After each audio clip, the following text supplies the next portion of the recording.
meeting. Madam City Clerk, will you please call roll? Councilmember Stapp? Here. Councilmember Rogers? Here. Councilmember Okrepke? Here. Councilmember Fleming? Here. Councilmember Alvarez? Present. Vice Mayor McDonald? Here. And let the record show Councilmember Rogers, pardon me, Mayor Rogers is absent. Thank you, Madam City Clerk. We are now going to go into closed session, but will you please conduct public comment, please? Thank you. We are now taking public comment on item 2.1, 2.2, and 2.3 as listed on the agenda. If you are in the council chamber, although there is no one in council chamber wishing to provide public comment, if you are participating via Zoom, please raise your hand or dial *9. You will have 3 minutes and a countdown timer will alert at the end of that period. Madam Vice Mayor, I see no hands being raised via Zoom. Therefore, we conclude public comment. Thank you so much. We will now go into our closed session.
Good afternoon, everyone. Thank you for joining us for our July 25th, 2023 meeting. Thank you to those of you in chambers, to our staff, and members of the council that are present. It is 4:03, and we're going to call this meeting to order. Madam City Clerk, will you please call roll? Thank you, Vice Mayor. Councilmember Stapp. Here. Councilmember Rogers. Here. Councilmember Okrepke. Here. Councilmember Fleming. Here. Councilmember Alvarez. Present. Vice Mayor McDonald. Here. And let the record show that Mayor Rogers will be absent today. Thank you so much. We are now going to announce any reportable actions taken during closed session. Madam City Attorney. Thank you, Madam Vice Mayor. The council met in closed session on 3 items today. I do want to note that Mayor Rogers did participate in the closed session on item 2.1. She participated remotely due to a medical emergency. She participated with the approval of the council under AB 2449. So the council met on 3 items. Item 2.1 was a conference with labor negotiators concerning the city attorney position. Council gave the negotiator directions and took no final action. Item 2.2 is a conference with legal counsel regarding existing litigation. So regarding the case of Palaio versus Utility Partners of America. The council gave direction to legal counsel, and no final action was taken on that item either. And finally, the council met on item 2.3, which is a conference with a real property negotiator, and it concerned the state-owned lands, excess lands located between Farmers Lane and Spring Lake Regional Park, also known as the Southeast Greenway. Again, council gave direction to the real property negotiator and took no final action. Thank you. Thank you, Madam City Attorney. We are now on item 6, proclamations and presentations. Item 6.1. We are going to go ahead and start with the proclamation, then we will take public comment. But I'm asking Councilmember Rogers to please read this proclamation. Thank you, Vice Mayor. Whereas Sue Gallagher has faithfully served the city of Santa Rosa and the office of the city attorney for 7.5 years, from January 2016 until May 2017 as an assistant city attorney, and from May 2017 until July 2023 as the city attorney, following 26 years of dedicated public service with Sonoma County Council. And whereas Sue is a lawyer of utmost integrity and exemplifies the finest qualities a lawyer can possess: dedication, common sense, innovative thinking, tenacity, the ability to analyze complex legal problems, quick thinking under pressure, unwavering strength and courage, and she has relentlessly pursued perfection in the practice of law. And whereas during her tenure in the office of the city attorney, which included 2 devastating wildfires and a global pandemic, Sue carried on the tradition of providing the highest quality legal service to the city by administering one of Sonoma County's finest legal offices with employees who take great pride in public service and maintain the highest ethical standards. And whereas under her leadership, the city attorney's office has continued to work proactively with all city departments to maintain the highest legal standards and has successfully brought and defended some of the largest and most complex cases in Santa Rosa history.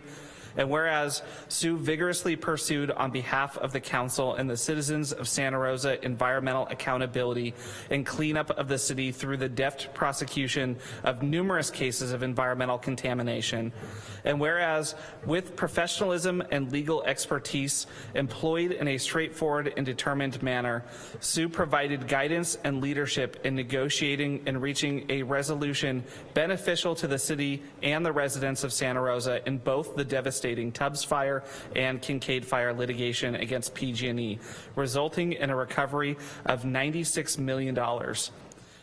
And whereas Sue was instrumental in advising the city regarding several substantive citywide policies and regulations, including but not limited to short-term rentals, cannabis, housing action plan, all-electric reach codes, and the citywide ban on new gas stations, each of which has benefited the residents of Santa Rosa.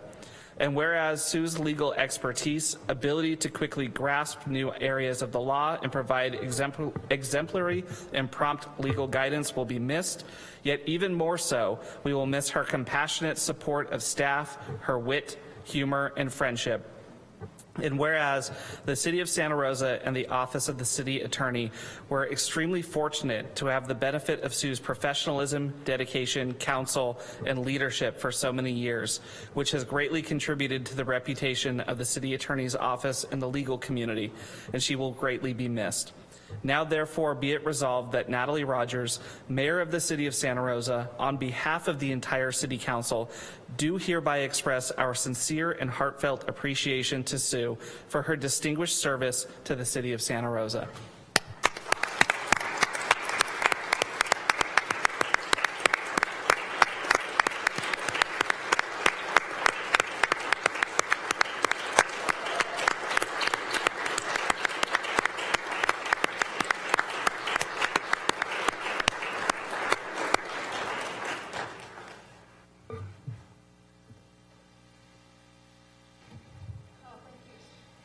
Better turn off my mic. Thank you so much, and it just means the world to me. So thank you, thank you, thank you, and I will try to say a few words if I can. So, but I want to thank you, the council, and also my staff and the staff of the city across the city for this opportunity to have served as city attorney. As I've said many times, I have loved this work. It's just been wonderful. Collectively, as you mentioned, we've faced and overcome so many challenges: the fires, the pandemic, drought, climate change, civil unrest, and we've undertaken so many innovative and forward-thinking initiatives of police reforms, housing and homeless reforms, programs, governmental transparency, civic engagement, and so many others. Charter review and district elections as well. And we've made a difference, and it's just been so rewarding. It's been personally rewarding, and I know rewarding for our office and for council and for the city as a whole. And it is all by the grace of this wonderful team, and I include everyone in the room and across the city. The team in our office, it's such an incredibly talented and dedicated group. I thank them so much, and I will miss every one of you, but I know we'll stay in touch. They are doing great work, so, and they'll keep on. And then our great new city manager, and I wish that we were working together for a longer period of time, but it has been an absolute pleasure. And my colleagues across the city departments, it's all such a collaborative, creative, energetic, and supportive group. It's a tremendous resource for us all.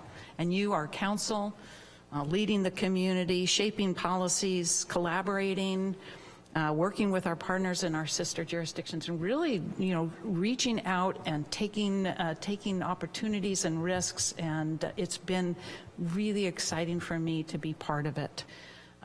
It's been an absolute pleasure working with you over these years. I have been just so lucky. I feel very, very blessed for this opportunity. So thank you. It has truly been a treasured time for me.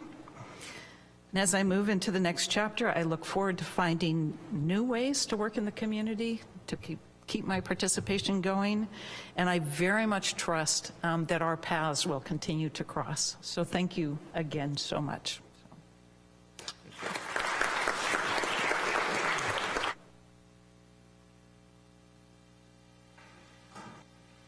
We'll look to council for comments, and then we'll go to public comment after that. Council, go ahead. No, I just really appreciate it, and I've had a chance to say quite a few words to Sue about what it's meant to work together as a team for the last 7 years, and I can tell you I can't imagine having worked with anybody else through some of the worst times in Santa Rosa, and just your ability not just to provide legal advice, but your ability to do so in a way that comforts people, that exudes confidence and professionalism and expertise, particularly at a time when people really needed everybody at the city to have those leadership qualities and to have you in your office out in front doing something that nobody had ever done before and really looking for ways to keep the city whole. Really meant a lot to me as a new council member coming in, and I just enjoyed every minute of working with you over the last 7 years. Sad to miss you, but I know your family deserves some time with you too, and so I hope you'll take full advantage of that. And just thank you so much for everything you've done for Santa Rosa. Councilmember Fleming. Thank you, Vice Mayor. Sue, thank you so much for doing an exemplary legal job, but doing it almost like a counselor or mediator would. I don't think there's anybody here who doesn't feel like you're here for us. You hold the client, which is the city of Santa Rosa, as #1 at all times, and you're always here to help us figure out how to do the best we can by our constituents. I wanted to just take a moment to talk about you as a civil servant and as a public servant. Oftentimes when people think about civil servants, I don't think they think about attorneys, and that you would spend nearly 4 decades working in the public interest is an example to all who might consider this a career. And I hope that people can see that you can achieve excellence in the legal field through public service, and what a difference you've made to the lives of thousands of people, not just in the city of Santa Rosa, but beyond for the county of Sonoma. So a heartfelt gratitude, and I'm sure I'll see you around. Any other comments? For everybody out there, imagine that it's Saturday or Sunday, and all of a sudden you have this question, and you send a text to your city attorney. There's no way she's going to respond. There's absolutely no way. And all of a sudden you get a response back. You know the number. And I call you, and you answer. And you offer advice in a way that I know you're looking out for our best interest.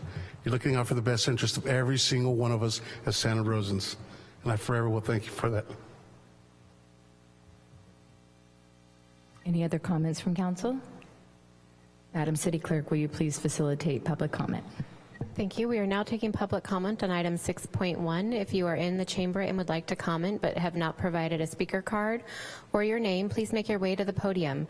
If you are participating via Zoom, please raise your hand or dial *9. You will have 3 minutes, and a countdown timer will alert at the end of that period.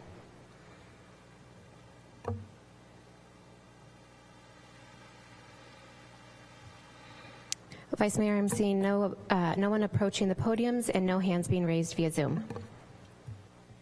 We'd like to take a photo with you, so if you'd like to invite some members of your family down and join us, we'd be happy to do that as well. Thanks.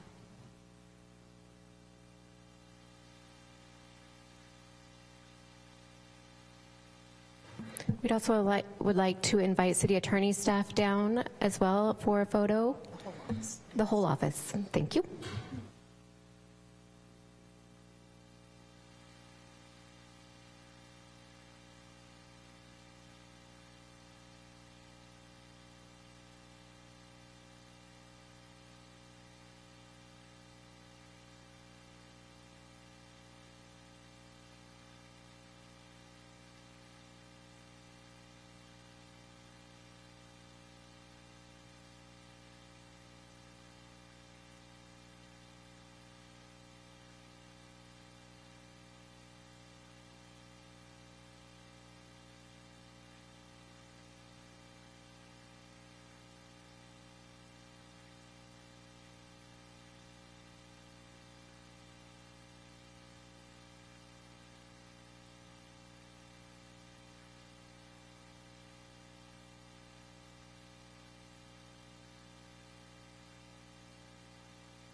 We're now to item 7, and we have no staff briefings, so we will move on to item 8, city manager and city attorney reports.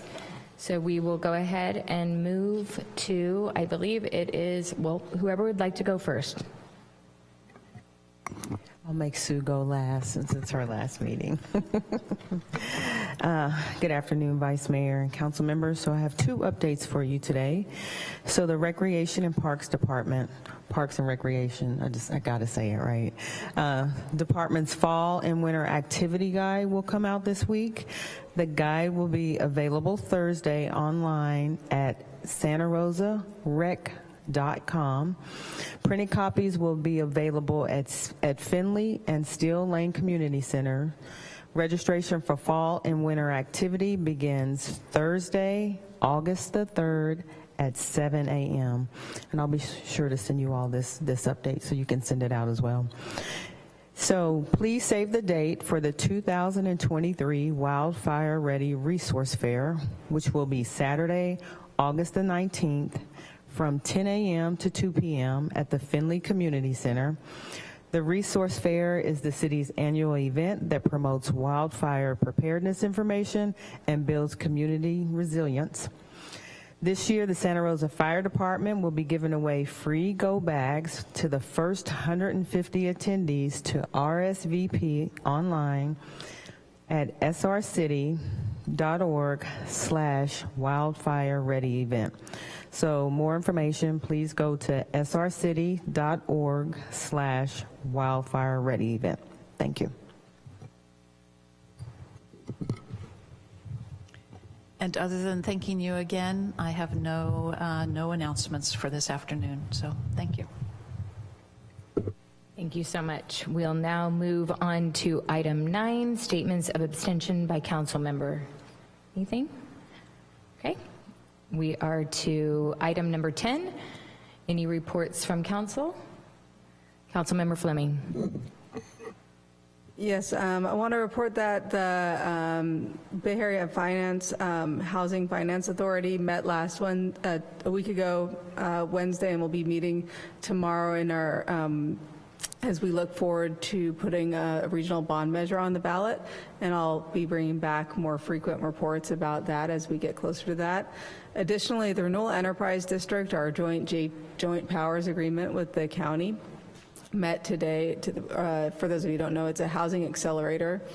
In order to spur development, we fund last dollars in the door to get multifamily and dense urban and transit-oriented housing built in the city of Santa Rosa.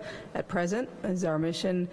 And we met earlier today to interview applicants to fill our executive director position, and we gave direction. More to come on that.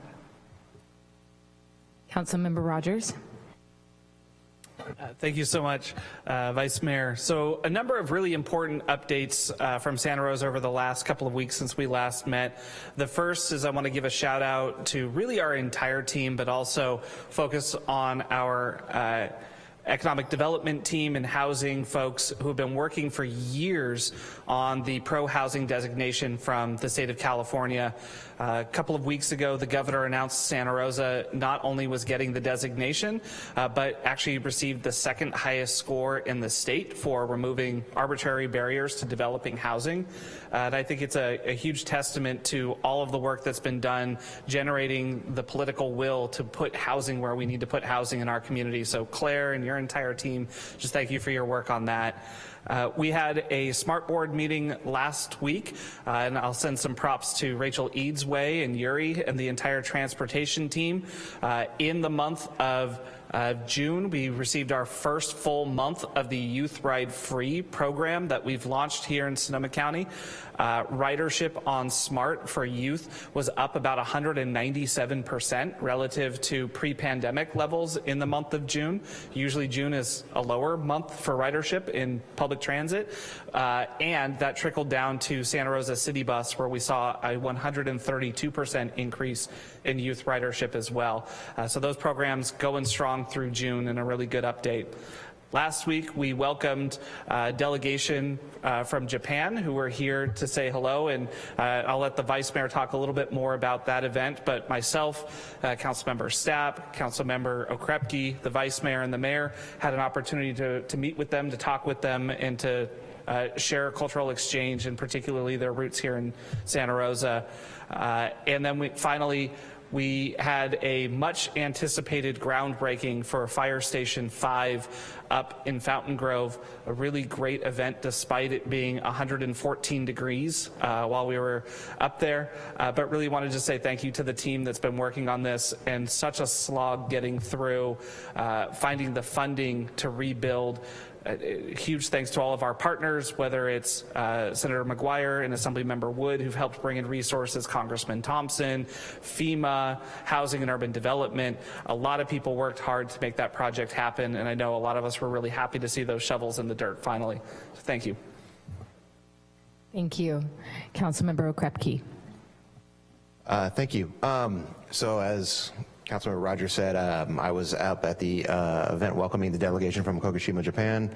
It was great. I don't need to say anything more about that. He covered pretty much everything. The only other thing I would add is yesterday I had the opportunity to welcome the summer interns for Project True from the Center for Wellbeing. Project True, these are high schoolers who are advocating for anti-tobacco, anti-flavored tobacco in their community. And I was the first elected official they spoke to practice their interactions with elected officials to try to get their policies pushed forward. And it's really great to see high schoolers take that kind of initiative to be involved in policy level discussions at that age. And hopefully in the future, we will be able to work with them on their policy initiatives. Councilmember Alvarez. Thank you, Vice Mayor. Taco with the cop. Chief Cregan, thank you, sir. That was very cool, and it was a great turnout. And it wasn't even on a Tuesday. It happened on a Friday. and today's Tuesday, so definitely get your batch. I did attend a community meeting in Moreland put on by Supervisor Coursey and a couple other fellows from the county level. And I want to report that really there was a strong support for annexation. And whether it moves forward or not, I know there's an interest from that community to really become part of the city of Santa Rosa. And I just wanted to make that known. Over the weekend, I did attend an anniversary, 50-year anniversary for KBF, which is our nation's first bilingual radio station. And I really love to see the way that this is a nonprofit, this is a community-based radio station, and it continues to live on. Why? Because of the people. So really want to commend their efforts to keep that voice going for our community. Thank you. Councilmember Stapp. Thank you, Vice Mayor. A few items from me. On July 13th, the Long-Term Financial Policy and Audit Subcommittee met. The Vice Mayor may have more to say about that, but the quick summary is that we got an updated chart of revenues and expenses, thanks to Alan Alt and his team. And with the really short summary being, we need to watch our step on our budget. Budget will be an issue in the years to come. On July 15th, thanks to the Santa Rosa Rural Cemetery volunteers who held another successful work day at the Santa Rosa Rural Cemetery. We probably had about 30 or so folks out there weeding and cleaning up the cemetery. It was fun to be part of the group. On July 19th, the Violence Prevention Partnership met again, and again, the Vice Mayor might have more details, to unveil the new strategic plan, and as well, a subcommittee met to finalize the choice mini grants. We'll be making an announcement about those in the near future, but the grant committee did meet. And then finally, also on July 19th, Assemblymember Damon Connolly held a hearing at Sonoma State University focused on fire prevention. Deputy Chief Paul Lowenthal was there as well. It was a good turnout and very interesting presentations all on the issues of resilience and fire prevention. Thank you. Thank you. Just a few things to report. First, we'll get some of the business out of the way. Zero Waste did not meet this month. They will be meeting in August, so I have nothing to report on that. I also attended the Tacos with a Cop, which I thought was a great event over at, I always say it wrong, Mitote. I did okay. So we had a great time over there. So thank you so much to the department for putting that on and the outreach. And thank you particularly to the officer who brought her baby. That was the highlight of the evening and letting us hold him. So thank you to her for bringing him along. I do want to thank our sister city in Japan for them visiting us and for the invitation to go and see our sister city over in Japan, as well as exchange ideas and what we can do for each other's economy, and to Paradise Ridge Winery for hosting an event up there. It was beautiful, and it was a nice place to be able to take them. I also attended the Fire Station 5. I wouldn't recommend wearing wedge heels when you go to a groundbreaking, so that's just a note for everybody else. The violence prevention task force met, and they did develop their strategic plan. I just want to say thank you so much to Danielle and the entire team that worked on this collaborative document that really addresses some of the needs that we have to address some of the concerns we have for the children and youth in our community. So we're excited to bring that back to council for consideration and implementation. And one of the things that we have for the strategic plan as we move forward is we're going to be breaking it down year by year, so that the community can see us taking action on the things that we know are important to address the concerns that we've seen with this uptick in violence from our youth in the community. As Councilmember Stapp said, we did have a long-term finance meeting along with Mayor Rogers. She attended that. And during that meeting, those who would like to know, we did have an update on the street projects that we've been doing in Roseland that was given by our Assistant City Manager, Jason Nutt. And so that was really helpful. That had been a request from community member at a prior meeting. So we want to say thank you to Alan Alton and his team for bringing those presentations forward to us. I also had the opportunity to do a tour of the Southeast Greenway, and so I want to say thank you so much to the advocates that took me out on that tour so I could see how big that project is. So I'm looking forward to seeing that come forward. And I think with that, we have nothing else to report on item 10. So we are now to the approval of the minutes. July 11th, 2023, 11.1. Does anyone have any correction? Oh, do we need to facilitate public comment? We do need to take No, public I'm just going to skip over that tonight.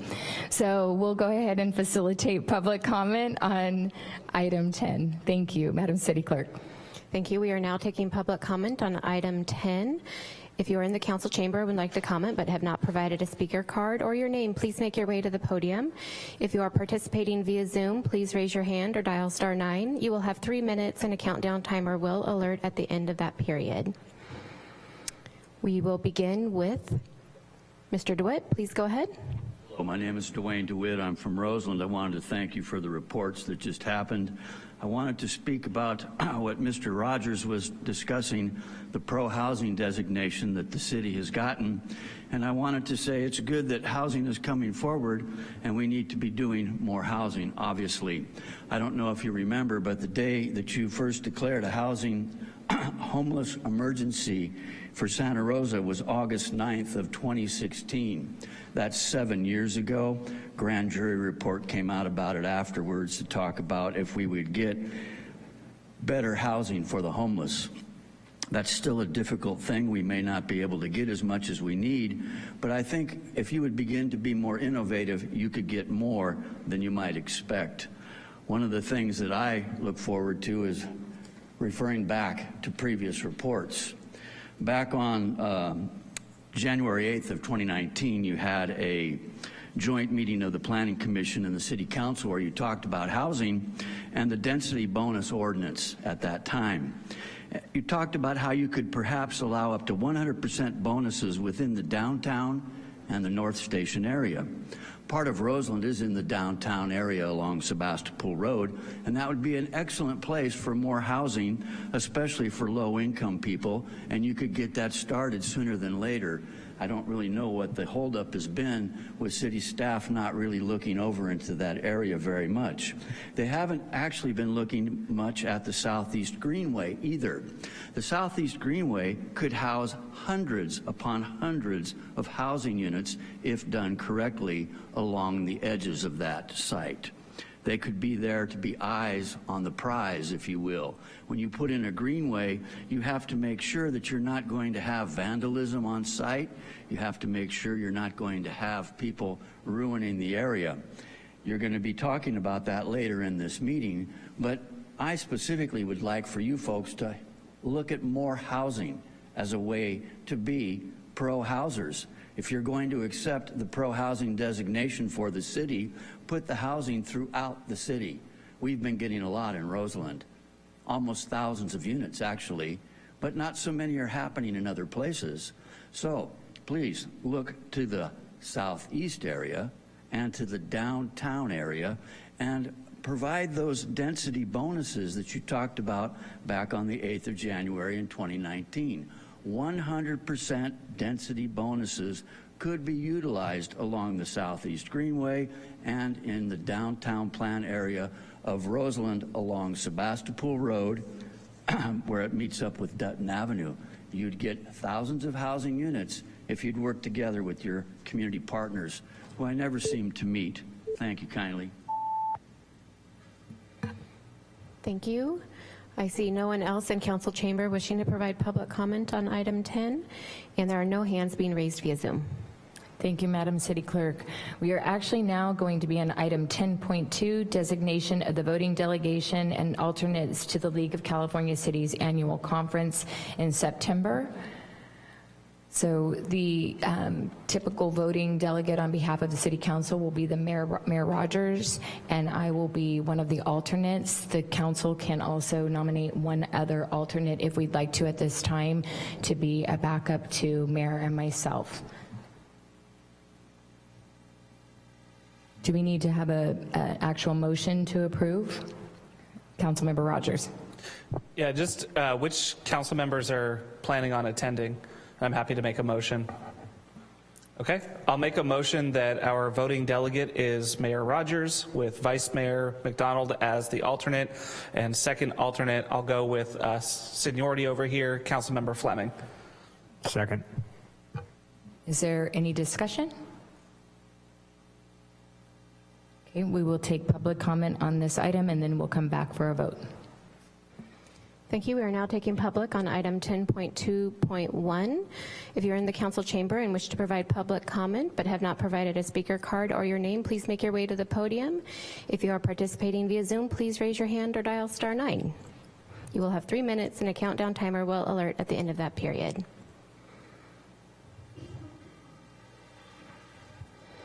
Vice Mayor, I'm seeing no hands being raised via Zoom and no one in the chamber for public comment.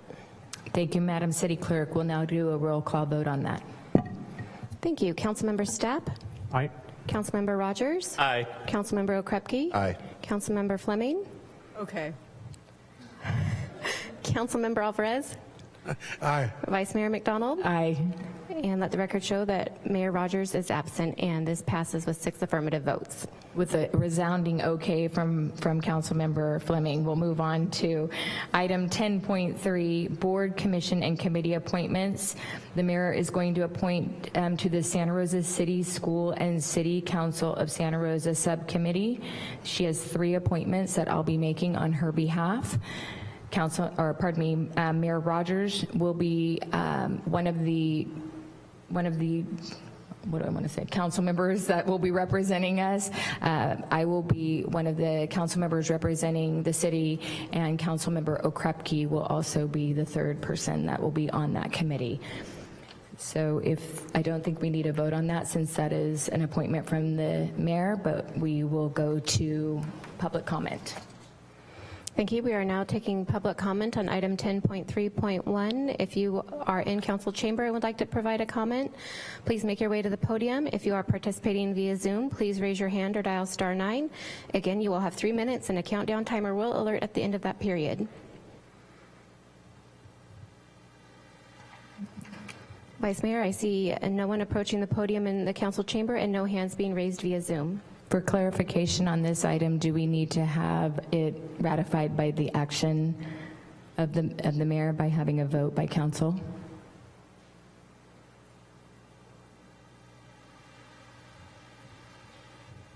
Just to keep it easy, I will make that motion. Okay. Can I have a second, please? It's been moved and seconded. Is there any discussion on this item? Will you please call a roll call vote on that?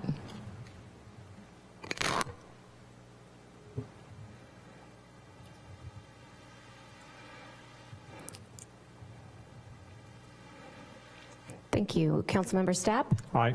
Councilmember Rogers? Aye. Councilmember Okrepke? Aye. Councilmember Fleming? Aye. Councilmember Alvarez? Aye. Vice Mayor McDonald? Aye. Let the record show this passes with 6 affirmative votes and Mayor Rogers absent.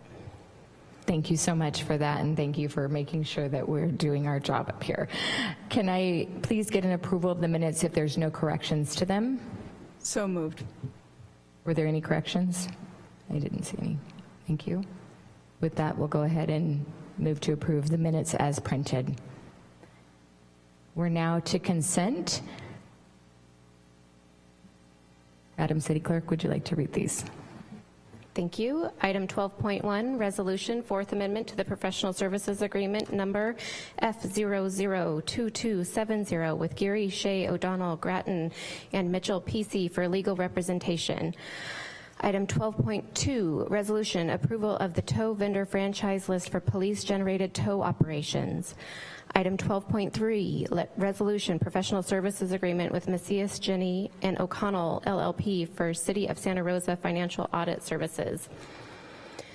Item 12.4, resolution in support of the Transformative Climate Communities Program grant funding. Item 12.5, ordinance adoption, second reading, part 2 of 2, ordinance of the Council of the City of Santa Rosa adopting zoning code text amendments to Title 20 of the Santa Rosa City Code, Chapter 20-48, short-term rentals, to revise and add new definitions and policies and to incorporate technical changes to improve functionality and aid in implementation and enforcement. File number REZ 23-001.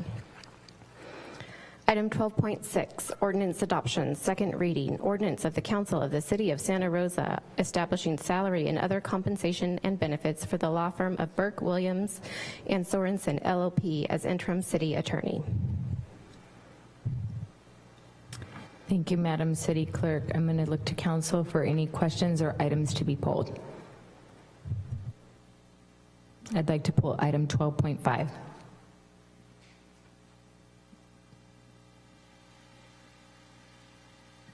And then I'm going to ask Councilmember Alvarez to put a motion on the floor to approve the other consent items, and then we'll go back to 12.5.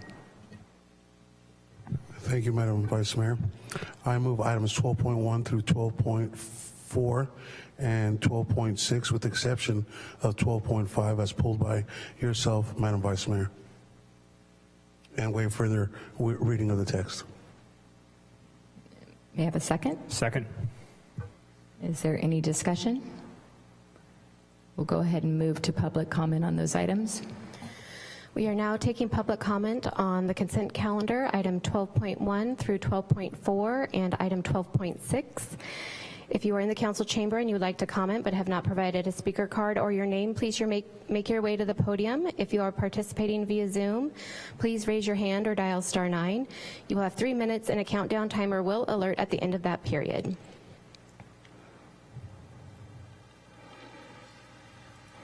The first public comment will be from Mr. DeWitt. Please go ahead. Hello, my name is Dwayne DeWitt. I'm from Roseland. This is about 12.4. While it's good that you're seeking other people's money, I'm really curious as to who the community partners and stakeholders are to understand these community needs. As a person who's come here for decades to talk about Roseland, this is the first I heard of this item, and yet you're using Roseland along with the Bellevue District as your initiative, as your impetus, if you will, to get the money.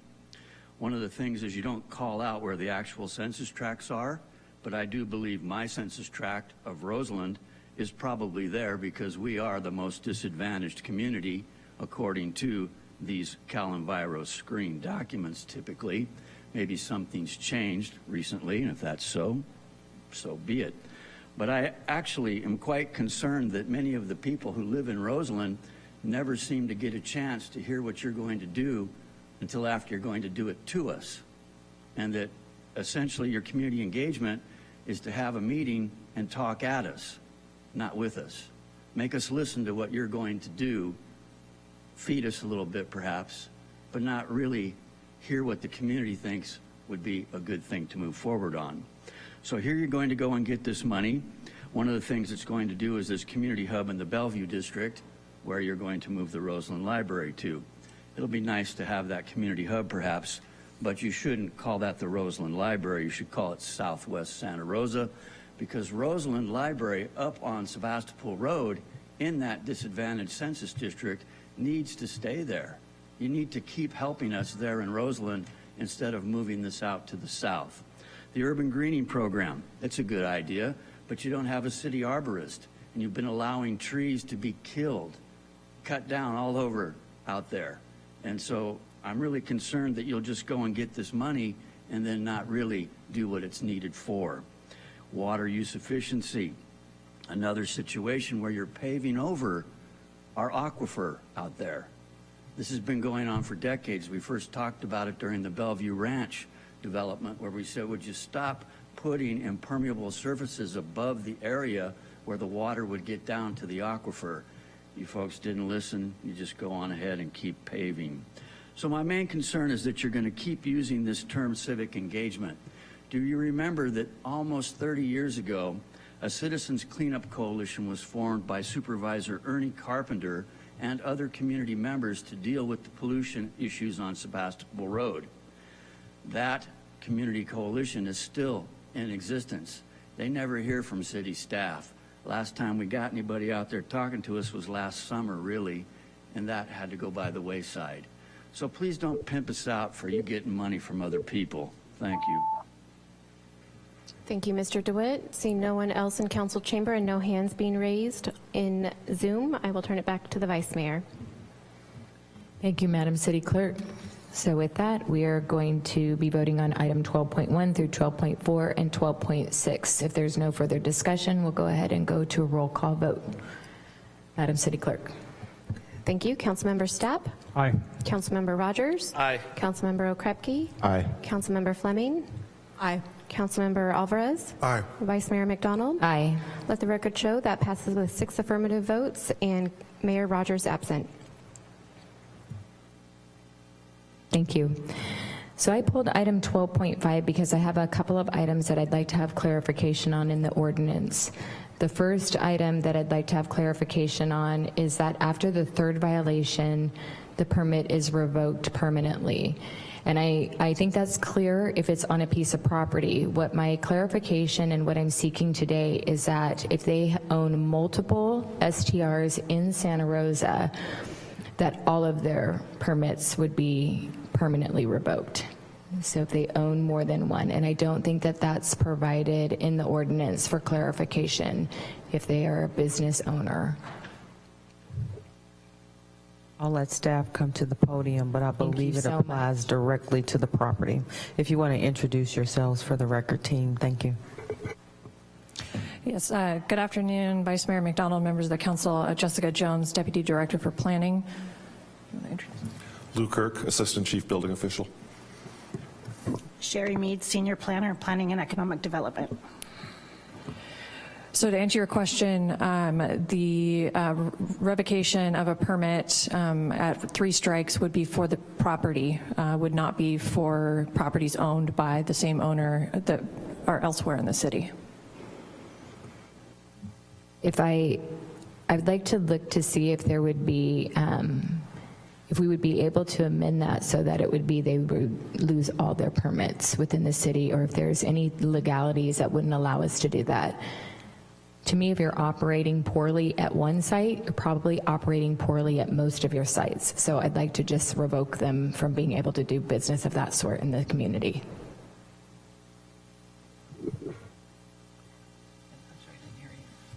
There would be some legal impediments to having the other permits revoked based on the violations at one of the locations. That being said, and please staff correct me if I'm wrong, my understanding is that the applicant, after the 3 strikes, they are permanently barred from any new permit. So since the permits have to be renewed every year, they will have the other locations for the rest of that year. But again, I'd ask staff to correct me if I'm mistaken. but it would be my understanding that they would not be able to renew. I guess that's a clarification. I know it's that they can't. That's a better clarification than what I'm presenting, so I appreciate that. So if by chance there was one property that they were having their license revoked, when they went to get the permit on any of the other properties, would they be unable to get those then? Could we insert that into the ordinance? We can insert anything the council would like us to insert. As it currently reads, it seems that it would only be the revoked permit that the owner would not be able to reinstate. On that specific property? On that specific property. Versus the language of if an owner has multiple properties and they are doing bad business at one property, they would lose all their permits when they went to re-up. As currently written, the revocation pertains just to the permit for the property which received the 3 violations.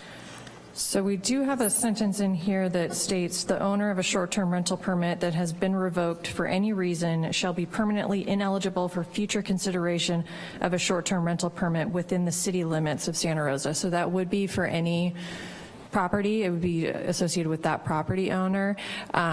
We could potentially add clarification that it would also apply to renewals. I believe that that's what I would be seeking then, to have that amendment so that it would be clarified. Councilmember Rogers. Yeah, I just want to make sure that I'm hearing correctly as well. What I think I heard from the vice mayor was, say somebody who had 2 gets their renewal, and then they get their 3rd strike a day later on their first one, do they still have that permit for 364 days on the other one, or would they immediately lose both permits? Because the language states that it's only future consideration of a short-term rental permit, it would mean that they were able to continue operating at the one where they've only received 1 strike until it was time to renew, unless you guys choose to change that language. Yeah, so that's what I was hearing from the vice mayor. I wanted to make sure I call it out. What I was hearing from you was taking care of that issue, not waiting the entire time until the next renewal came up. What I heard from Madam City Attorney, though, was that that could be problematic, that if we tied one property to another, so that we actually, per the ordinance, may need to allow the second entity to operate the 364 days, but at the end of that, they would not be able to operate anymore. Their days would be numbered, so to speak. Yes, that's my understanding of how this language would work. I do have a question for clarification. The way I read this language is that it's the 3rd violation on a particular property. Are you suggesting that it's a 3rd violation among any of their properties? Yes. But if there's no way to do that because each license is individual, then perhaps we can do it where if you violate one and you have your 3rd infraction, we revoke that license.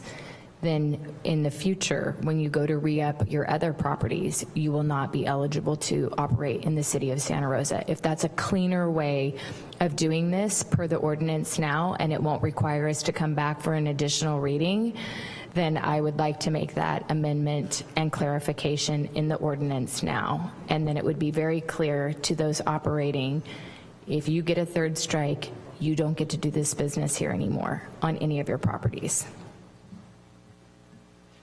If I may, there's only one thing I could see that could potentially be an issue with that, is if they know their days are limited, they could end up causing a lot of problems. But then again, I guess they would get that 3rd strike and then that one would be over too. That was the only consideration I was concerned about. The 3rd strike would still be inadmissible, right? If they're continuing to cause issues in the other sites, we'd then be able to revoke their property instantly. We wouldn't have to wait their 364 days. Yes.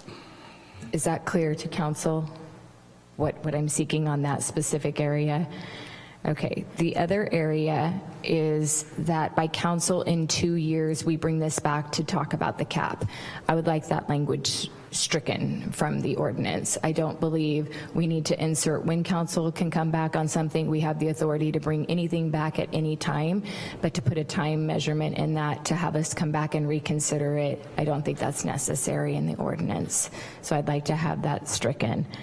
I do want to say thank you for the increase in fines. I think those are appropriate as far as the violations. I think on the smaller violations, it's a little weak, to be honest. I'd like them to be a little bit higher, but I think that the other fines are appropriate, so I'm okay with that specific kind of language.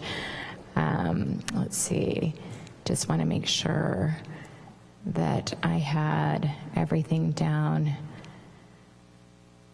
Okay, those were my additions, but I'm going to look to council to see if they had anything else to add on. Councilmember Fleming. Yes, thank you all. So I have a couple of things. One is around the trust piece in there and the transferability. One of the things that really kind of struck me as I was thinking about this is how complex trust law is and how that could really kind of put us in a pickle. And so I'm going to make a suggestion that because, you know, in the unfortunate event that, you know, somebody were to pass on or have a disabled child, I do believe that, you know, you don't lose the property, you lose the permit. So you could sell the property, you could rent it out, you could do a number of things to continue supporting your family without using it as a short-term rental, without us getting into trust law. And so I'm going to suggest that we amend this to remove any language around trust and suggest that these are transferable between domestic partners, between husband and wife within a generation, not something that would go into a trust, because none of us are experts in wills and trusts, which is probably a good thing because it sounds like a pretty dry and complex area of the law. So I don't know if there's... Yeah, can I get a clarification from the city attorney as to the process of this? Should the motion be made to amend making all these amendments, or do we have to go back to a hearing to have these amendments done? You are able to make the amendments today, but they'll have to be by motion, and you could take them either as a group or you could take them individually, and they will be, a vote will be required for each one. So I'm going to look to council to see if you're comfortable with an engrossed motion to do the amendments that I'm suggesting, as well as Councilmember Fleming, or if you'd like to do them one by one. I'm fine with engross. One by one. One by one. One by one. One by one. Okay, so we'll do these one by one. Can I ask for just a quick clarification, Councilmember Fleming, on your suggestion? So it's regarding the section on page 13 of 20 of the draft ordinance. Are you suggesting to strike the language at the end of that sentence of, let's see, G1, that states, or natural person who's a beneficiary of a trust of the short-term rental permit owner? Mm-hmm. Okay. If it's okay with council, I'd like to allow Councilmember Fleming to go through all of her options, and then we'll go back and do a motion one by one so we can have full discussion. Councilmember Alvarez.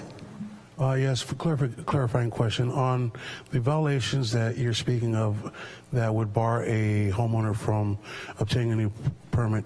Are there degrees to the violations, or is this simply any violation that you're speaking of? Does the ordinance read that they have to be a significant violation or any violation? Any citation that's issued for any reason constitutes a violation. Any founded citations, yes. So it'd be anything. Thank you. All right, and then the next piece is that the principal residence part, I think that it could be a little bit clearer. I'd like it to say the place where one resides more than one half of the year, and revise the section, and I'm at 20-48-030, and then G, to read hosted rental, short-term rental, a short-term rental where the owner lives and sleeps in a dwelling unit on the resident throughout the short-term rental period that is the owner's principal residence. And then under 20-48-040B1D to read, documenting that the owner lives and sleeps in a dwelling unit on the property throughout the short-term rental period. That is the owner's principal residence as defined in the above-mentioned section. And also add, the owner's principal residence shall be established. And I'm fine with it being, a slew of different things, but here's a few suggestions. A driver's license or California state identification card, voter registration, federal tax return redacted as necessary, school enrollment for dependent child, each of which show that this is a person's principal residence. And really what I'm trying to get at here is that, let's say I were lucky enough to own many homes. I could say I live here and I live in San Tropez and I live in whatever. That would be really nice, but it's not the case. And so I don't want folks to be able to get us into this cat and mouse game where you're chasing down people. I really want it to be, this is where someone lives, this is where someone pays taxes and where someone votes. I don't want it to be invasive in terms of them feeling that their information is public, but I do want them to be committed to that home, and that is their primary residence. And I think we need to tighten up the language there. So if I may, Yes. So we certainly can add primary residence. As it stands right now, the host is required to be the property owner and is required to live and sleep on the site. But if the council wants to clarify that it's their primary residence, we can certainly do that. With regard to adding the specific requirements for submittal to the ordinance language, we don't typically get that detailed in our ordinance language as to what is required for an application for entitlement. We do have in our application right now specific requirements for 2 forms of identification that they are living on the property, and we will be working with the city attorney's office to make sure that that is accurate and meets all of our requirements. But that is something that can just live in the application itself and wouldn't necessarily need to be in the ordinance. Okay. That'll be sufficient so long as they're not things that are easy to obtain, like a utility bill or library card, things that, really do, like a driver's license legally has to have your primary residence listed on there, where you file your taxes as well, where you're registered to vote is a pretty good indicator. So I'm fine to let staff have that discretion there, but it is really important to me. And like I was saying, a lot of this is because I think that as we tighten this up, it leaves open this opportunity for, and we see this in other jurisdictions where folks try to play around with this. And, you can own a home and you can sleep there, but it can be not your primary residence. It can be where you go to work. I know we have colleagues who sleep at work. It doesn't mean they're going to take care of it the same they would with their home. And then there's one other thing that I don't believe can be covered in the ordinance per se, but was concerning and stood out to me about our meeting the more I thought about it, which is that the cost of enforcement comes out of the general fund.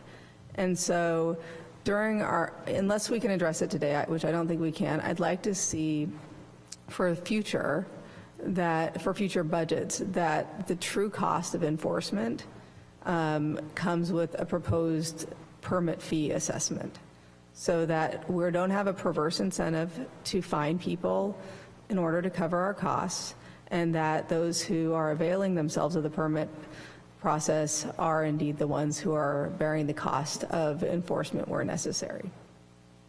So I understand that won't be part of today, but I do think that that's an important piece of process. I will rest my case. Can I ask just one clarifying question, Councilmember Fleming? So you're okay with us leaving the specific forms of identification, that type of thing, as part of the process on the application, but you still want us to include the primary residence terminology for the definitions? Indeed. I really think that it needs to be tightened up. Okay, and are you okay with us working with the city attorney's office to determine what exactly primary residence means, or does the council want to give us direction on whether that means half the year plus 1 day or 9 months? Because that can vary depending on jurisdictions. Right. I'm fine with you to work with the city attorney, but I will just say that my direction that I'm giving is that it means that you live at this home. It is not one of many homes that you live at and that you know, is part of just a business model, but that this is, generally speaking, a little bit more than, 6 months plus a day.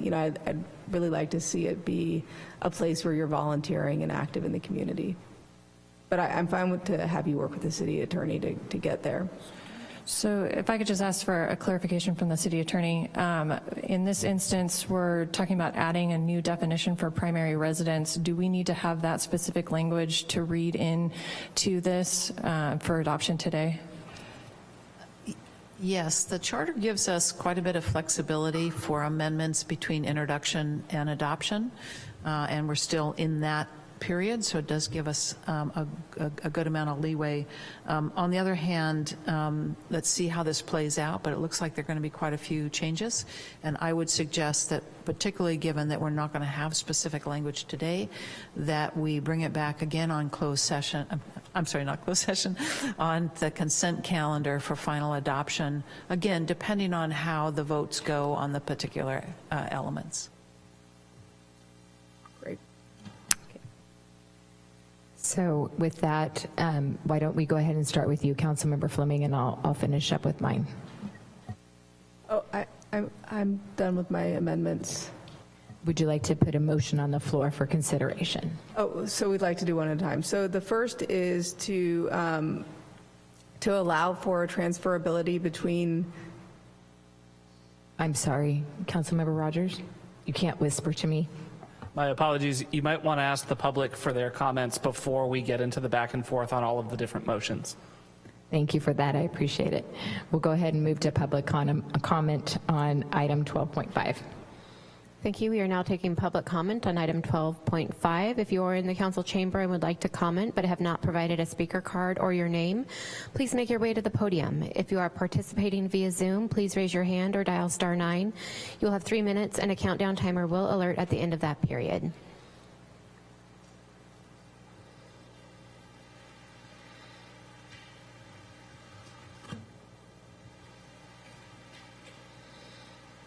I'm going to turn it over to our Zoom host. We have one hand raised in Zoom currently. Thank you. Eric Frazier, I have enabled your permissions. Go ahead and start whenever you're ready. Okay, thank you very much. This is Eric Frazier with Truth in Tourism. I'm surprised I'm the only one making comments because this is such a controversial issue. I sent my email comments earlier, but here I'll read them. This appears to be another milestone in the city's war on STRs. Now we are scheduled to hear consent for a previously approved ordinance, the only STR ordinance out of 3 to be allowed some semblance of public process, which I guess we're having a public hearing today. Oh my goodness. The other 2, as you know, were urgency ordinances, backdoor scheming, coordination with anti-STR actors, signifying stunning abuses of government power then, and foretelling what was to come future. Not only do I occasionally host guests in my home, but I have a knack for doing research. It's my way of keeping my sanity while I witness major abuses of people's civil rights. Now my work has evolved into leading a research institution, having learned just the other day that we have fiscal sponsors from a national 501c3 to help us grow. First up, creating case studies of STR regulations in the city and elsewhere in the county for use by university students internationally. This war wasn't the city manager's making. We're pretty sure of that. When war planning started in the 4th quarter of 2020, some of the new city council members also had no formative role. We understand that. Maybe they'll be in the adults in the room now. I'm not sure based on the comments I heard from the DS, so whatever. People in the 4th district have had to endure an onslaught of psychological warfare, a barrage of claims about noise, parking, negative impacts to schools, home prices, community character, whatever. None of it's true. There's no there. It's mostly a bunch of hooky. What we do have is clawed back administrative citations against STRs, a record number of voided citations at $500 and $1,000 level. Mostly appear to be defective advertisements, violation of true, which would now be $100, just to show the city's bad faith dealing. California Government Code 36900 predated the urgency ordinances. So I don't know how you got on that track with $500 and $1,000. And having those as major citations, my goodness gracious. The STR regulation process is half-baked factually and overcooked politically. At an estimated cost of millions to the city, what was the purpose of all that spending? Half-baked processes yield unsatisfactory results. In fact, if you pass this ordinance, what you're going to do is make it illegal for anybody to have a guest in their home, whether you are pursuing an STR permit or not. You promised 198 non-hosted STR permits. Do it. Make the people that were abused by code enforcement whole. Add penalties for unfounded and vexatious complaints. Make sure all complaints are given leave to correct before a citation is issued. Audit the SRTBIA program. Make sure representation is fair. Remove all bad actors from PED. Do your job. Thank you very much. Appreciate it. Thank you, Eric. Next up, we have Jay Story. Jay, I have enabled your permissions. Go ahead whenever you're ready. Hello, can you hear me? Yes, we can. I'd like to thank the council for considering these issues. I'd like to say that I'm a long-term Sonoma County resident. I've been here 25 years, raised my children here. I'm now retired. I run a responsible short-term rental. I need that income for my retirement. I maintain my property. It's the nicest one in the neighborhood. I have noise monitoring equipment in the unit. We notify every guest of city noise ordinances. We're responsible operators. We provide a valuable service. We bring in people who are here for tourism, for wine tasting. They spend money in this area. I can't fathom why they're being so restrictive and penalizing operators who are bringing in valuable tax dollars, providing employment, living wage for people. I don't understand it. There's not that many registered or licensed short-term unhosted rentals in the city. I think we're being unfairly targeted. The whole idea of banning barbecues in backyards for unhosted rentals is just ridiculous to me. I mean, frankly, it's discriminatory. We're talking about a barbecue here. We're not talking about open pit burning. We're talking about a barbecue. To try and limit that for non-hosted rentals is frankly ridiculous. So I would encourage the council to, respect property rights, respect people's ability to barbecue in their backyard when they're visiting the area. I mean, do we really want to discourage people from coming to the area? Not everybody wants to stay in a hotel room. They'd like a kitchen. They'd like to bring their family, grandparents, children. You can't do that in a hotel, not the hotels in Santa Rosa. So please consider what you're voting for here, and also know that, we're all paying attention to who votes and which way they vote. And that's going to play a huge role in who we vote for and elect for future city council. So thank you for your time and consideration. Thank you, Jay. There are no more hands raised in Zoom. Vice Mayor, we just had one hand pop up in Zoom. Oh, two more hands.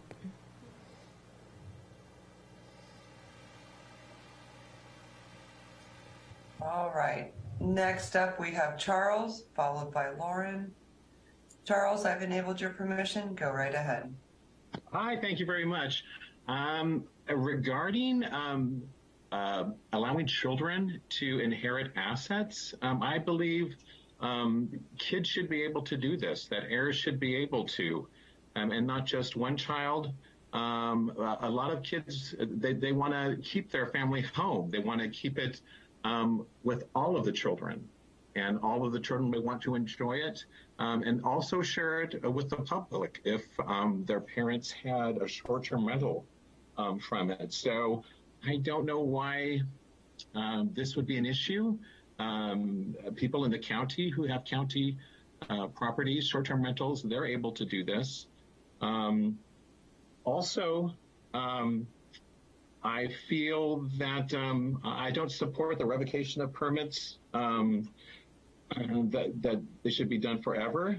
I support suspending permits, say, for 12 months from the third violation, so a permit holder can renew when their suspension period is up. Also, I would ask that you keep the daytime ordinance in line with the rest of the city, so it's not confusing to guests, as well as the right to appeal.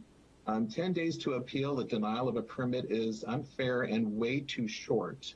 When the city takes so long, up to 6 months or longer, to consider permit applications,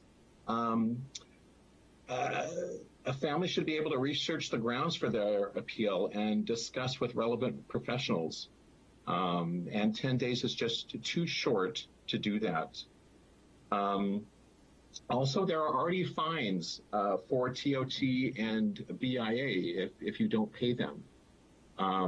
So I don't think that there should be a fine, an additional fine, for hosts who are lapsed on their TOT payment. However, I do believe that there should be a fine structure for people operating without a permit and for those who have never paid their TOT or BIA. Thank you very much. Thank you, Charles. Next up, we have Lauren, followed by Alex. Lauren, I've enabled your permissions. Go ahead whenever you're ready. Sure. Hi, my name is Lauren. I'm a homeowner in Santa Rosa. I just want to share my personal opinion that I do feel Victoria Fleming is on a mission to villainize STR operators unfairly. I do not share her opinion that just because someone spends less than 6 months in a specific home or they own more than one STR, that makes them less likely to care about their neighbors or makes them any less likely to play an active role in their community. That's just not proven. I believe children and their heirs should be able to inherit assets. I operate our home as an STR as part of a multi-generational small family business that I cannot live without that income, and would not want to be faced with a situation where I couldn't then pass it to my children. Regarding fines for TOT, I think fines already exist in the code for non-payment by the city revenue office. These should be left as they are. I do believe that there should be a fine structure for people operating without a permit, most certainly, and for those who have never paid their TOT. Regarding the revocation of permits, I do not support revoking permits for violators forever. I do support suspending permits for at least 12 months from the third violations, or the permit holders can review when their suspension period is up. Additionally, I do not believe that administrative violations such as advertising and listing requirements should count toward the 3 strikes that you have to have your permit revoked. And then regarding the right to appeal, I just wanted some clarification that the 10 days would be just to respond initially, but not necessarily to have it entirely resolved within 10 days. So just wanted, I think we spoke about that. You had spoke about that at the last meeting, and would just like to clarify that. So please let STR operators continue to contribute to this community in the many positive ways that they do. Thank you. Thank you all for your time and commitment to this issue. Thank you, Lauren. Next up, we have Alex, followed by Carl. Alex, I've enabled your permissions. Go right ahead whenever you're ready. Hello, my name is Alex, and I'm a homeowner in Santa Rosa as well. And, you know, I'm also very concerned about the villainization that's happening towards STR homeowners. It's really concerning because, you know, we are a minority, and what this ordinance and the discourse of this council does is, you know, opens us for attack and frankly harassment. And because this issue has been so polarized and so politicized, especially by, you know, some of people sitting on this council, now we actually, the door for harassment is even wider. And we already heard from some STR homeowners that, you know, angry neighbors, you know, they're angry because, you know, yet again, we're talking about this, you know, for 3 years, you know, angry neighbors are calling and it's fake calls. There's no party. So I really would like this council to address, you know, the issue of harassing a minority. We are good neighbors. You know, I actually text my neighbors every week. They're awesome. In fact, they helped me with some of the landscaping on the house. So it is not true that we're not part of the community. If anything, we're a bigger part of the community because we're very active. I'm very much concerned about, Santa Rosa, City of Santa Rosa setting up an ordinance under which permits are being revoked left and right without any diligence, any proper diligence on whether the complaint is legitimate. These are brand new ordinances, brand new rules. We don't even know how it's going to work out. So now, because Johnny was, had a few more drinks, decided to do a joke on me, reported me for something that didn't happen. Now the burden is on me to prove that Johnny is wrong. And so I really, really wish that you think through, both sides of the issue, not just, the anti-short-term, the loud voices in the community that are anti-short-term rentals, because this is happening and it's not fair. And every time you're abusing a minority, it's just not right. And I really think you consider that. I'm 100% against taking out people's right, especially when you have something that's so new and untested. Just because somebody called 2 or 3 times and you take this person's right to operate, that's just not thought through. That's just intentionally, mean, and it is also an abuse on the minority. So I really hope that you consider the taking away permits after 3 calls, and also really consider the right to appeal. Have you done your diligence? What is the process? Everybody deserves due process, whether they own an SDR, whether they not. So why is the burden on us to prove that Johnny was right? And how is this going to work out? So that's all I have to say. Thank you. Thank you, Alex.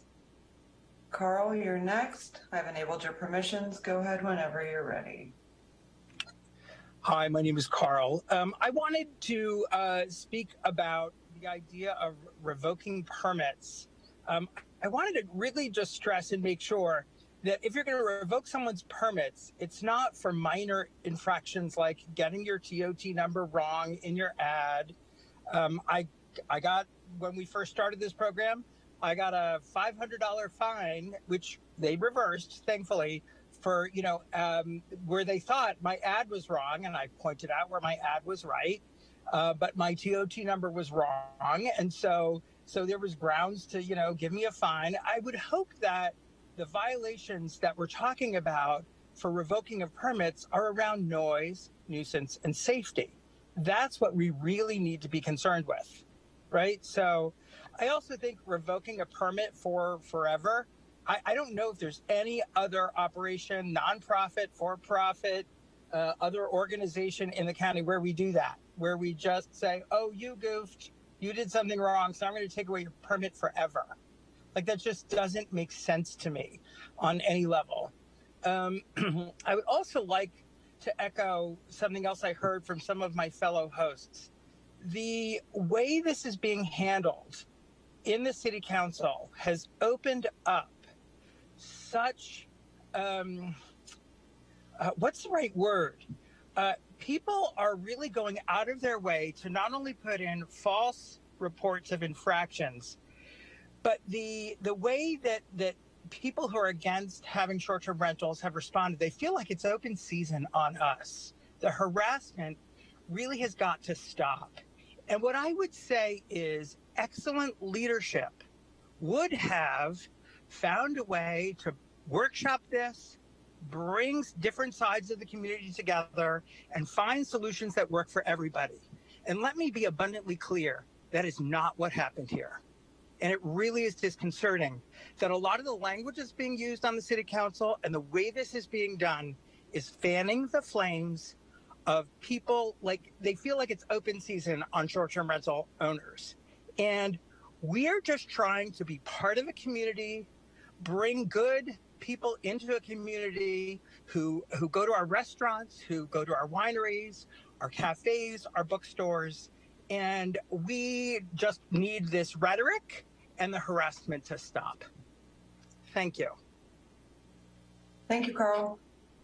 Next up, we have Dan. Dan, I've enabled your permissions. Go ahead whenever you're ready. Yes, can you hear me? Yes, we can, Dan. Thank you. Yeah, this is Dan Godino. I own and I manage several vacation rentals in the county and in Santa Rosa. And I just want to remind you all that Sonoma County is a tourist destination. And as such, we should leverage and take advantage of the TOT tax that can bring on. I think that you need to keep perspective. Vacation homes is a different level of comfort than standard hotels. People want to be able to cook, watch a movie together in the living room, our families. And I think that what the focus should be is on professionalizing the operators so they can implement proper guidelines and not just attack them with trying to stop what it seems to be a nuisance on only a few homes, a few operators. I did try to reach out to some of the folks that have complaints to see if I can help out with some of the solutions, and they do not want to engage. So I just want to bring that out that, we are a community, we can help and solve a problem. If it's parking, if it is, slamming doors, if it's noise, if it's light pollution, a lot of those things have a technical solution, and they should be open-minded about communicating with operators. And, if there's ever a problem with a party, then, that can really quickly be addressed. So I don't feel that, too much regulation should come in. It hampers the process, is inefficient. It just creates all these headaches, and it should just be really a community-based solution. So that's what I'm trying to do with the community, with, for and for anti-SDRs. And so I'd just like to bring those comments to you. Thank you for listening. Thank you, Dan. It appears that we have no more hands. I'm going to give it a second. Still no more hands in Zoom. Thank you. We will now close public comment, and I will look to Councilmember Fleming for the first motion. All right, the first motion is that staff work with the city attorney to clarify language around principal residence. Second. Is there any discussion? Councilmember Rogers. Yeah, if possible, my preference would be that we insert either something that we use elsewhere right now, or the discretion that staff has to put it in the application, and then we can talk about what that is. My preference is that we don't have to bring this back again and again and again and again. Do you have a friendly amendment to offer? Yeah, my friendly amendment is I heard from staff that they can put it in the application and don't necessarily need it in the ordinance. Is there a second to that amendment? I can accept the... Would you like to accept the amendment? I'll accept the amendment. Thank you. So with the acceptance of the amendment, is there any more discussion on the first motion? May I ask for clarification? The motion is to require that it be a primary, for a hosted rental, that it be their primary residence? Or is it, is that your motion, or is it simply regarding the definition of the primary residence? I think the issue is that it's not clear what a primary residence is, and that for a hosted short-term rental that it needs to be a primary residence. Okay. And so I'm completely fine. I believe that staff fully understands what that means and it doesn't need to come back to council, but I just wanted it tightened up. Okay, thank you. Is there any more clarification needed on the motion? Seeing none, we'll go ahead and call a roll call vote on that. Councilmember Stapp? Aye. Councilmember Rogers? Aye. Councilmember Okrepke? Aye. Councilmember Fleming? Aye. Councilmember Alvarez? Aye. Vice Mayor McDonald? Aye. Let the record show that vote passes with 6 affirmative votes and Mayor Rogers absent. We'll go ahead and let's do your second motion, Councilmember Fleming. Okay, I would like to take out the language around trusts to add clarity that these can be transferred between spouses, registered domestic partners, or the like, but that they are not intergenerational trusts. And I want to make clear that in this motion, I'm not suggesting that the property is not heritable intergenerationally. That would be absurd, right? I'm just suggesting that the permit is not heritable. I second that. It's been moved and seconded. Is there any other discussion on this item? Councilmember Okrepke. Question, can a trust be the permit holder? Yes, a natural trust made up of natural persons can be the owner of a permit. So if this motion were to be approved, the beneficiary of that trust can reap the benefits of this permit as long as they're in the trust, but they can't actually take the permit outside of the trust. That is my understanding, yes. Okay. I think I could use some clarity from our legal team. I want to make sure that I'm proposing something that I mean to propose here, which is that I don't have a problem with a minor child or a dependent adult benefiting from this, but what I don't want is that the trust can be intergenerationally heritable. I don't have an issue with it going between spouses as such, but again, I was saying earlier, we're not trust attorneys, and I am reluctant to make decisions about trust from the dais. I think that that's really complex. So I'm wondering if you have a suggestion about how to simply allow for these to be passed from one spouse to another, one domestic partner to another, but not be passed intergenerationally. I don't have any suggested language at this point. It's difficult because it depends on how the trust is set up, and under certain circumstances, the trust itself will hold the property, and it will go from one generation to the next. And for us to try to delve into the details of each trust, I think is just not practical. I'd also like to point out that I think you're getting lost in the intergenerational aspect of a trust. An individual, a married couple, can have a trust that they hold the permit in. And if they divorce and the wife takes control of that property, your amendment would not allow her to keep her permit that she was using with that the way it is. So I think when it comes to trusts, yes, trust law is very complicated. Beneficiaries are not. That is in the trust as to who specifically the beneficiary is. It is listed. It is not open for interpretation. It is very clear. So if you just want to make a motion that it's not intergenerationally transferable, I think that would cover everything, including beneficiaries of a trust. Okay, so that is then what I'd like to move is that that the permits are not transferable intergenerationally, but are transferable in the context of registered domestic partners or married individuals. With that clarification on that motion, does your second still stand? I have a clarifying question. Is your intent, if this is a unifying or a permit held under that unifying relationship, such as marriage, once that marriage is dissolved, would you want to see that permit still exist? The issue is that if persons are married and they own one of these, or one individual owns one, and they pass on, that their husband, wife, or domestic partner shall be able to hold the permit. That does answer my question, and that goes back to your comment, as I believe the original intent was, if the executioners of this trust are holding this title and they change the relationship, I believe it was your intent to also say that the permit was no longer held.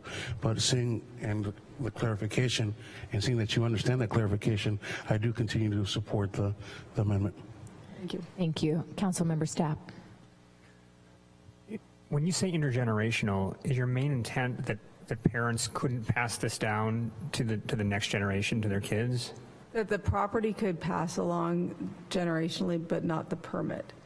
Not the permit, so specifically the permit passing. Okay, thank you. Is everyone clear on the motion? Excuse me. Please, go ahead. May I get clarification? So what we would be looking at is in the transferability section, we'll be striking out, we'll just have it be transferred to a spouse or domestic partner, and we'll be deleting child, parent, legal guardian, or the trust language as well? Well, perhaps at this point, this was Councilmember Okrepke's suggestion last time, and maybe he would like to offer some explanation as to what we're trying to get at here.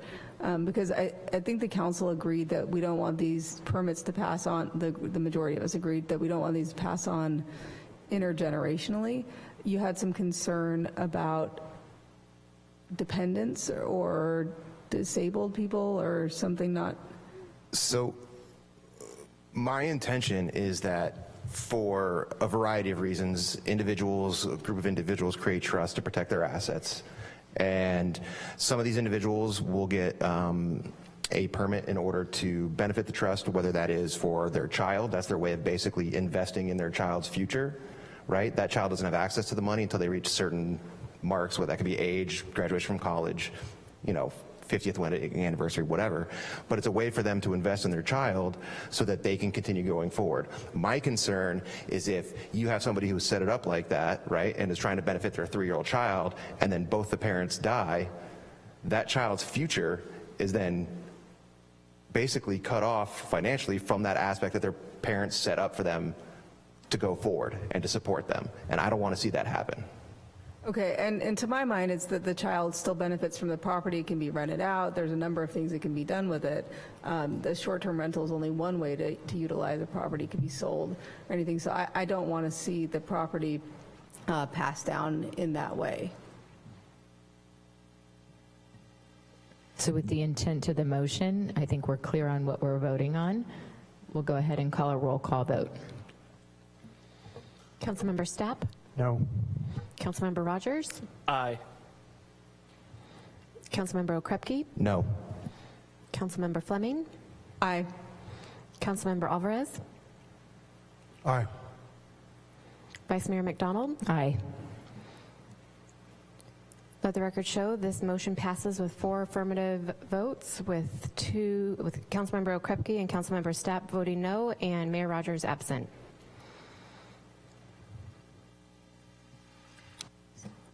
So I'll move to my motions then. I'm sorry. May I read how that section will read now with that Please amendment? do. This is section 040 point, I'm not getting the right section. It'll read, this is for the transferability. In the event that a short-term rental permit owner is incapacitated, deceased, or otherwise unable to carry out the terms of the short-term rental permit, a valid short-term rental permit may be transferred to a spouse or domestic partner, period. Yes.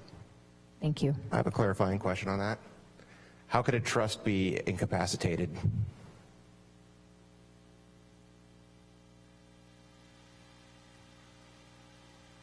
Trust cannot be incapacitated.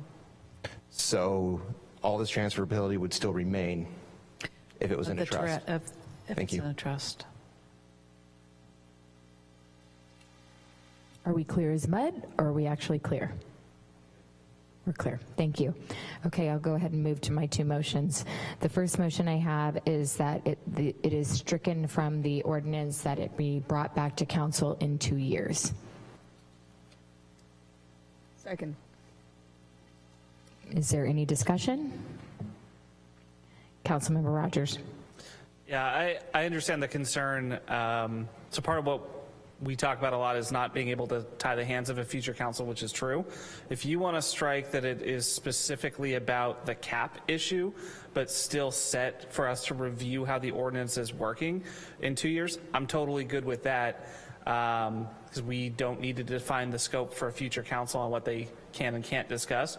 But I do think, given that this ordinance is being put in place that it's worth reviewing. And so my friendly amendment would be, if you want to strike the language around the cap, sure, but I still would like to see us suggest a study session in 2 years on the impacts of the ordinance. I'll accept the amendment. Councilmember Stapp, did you have something else to add to that? Okay.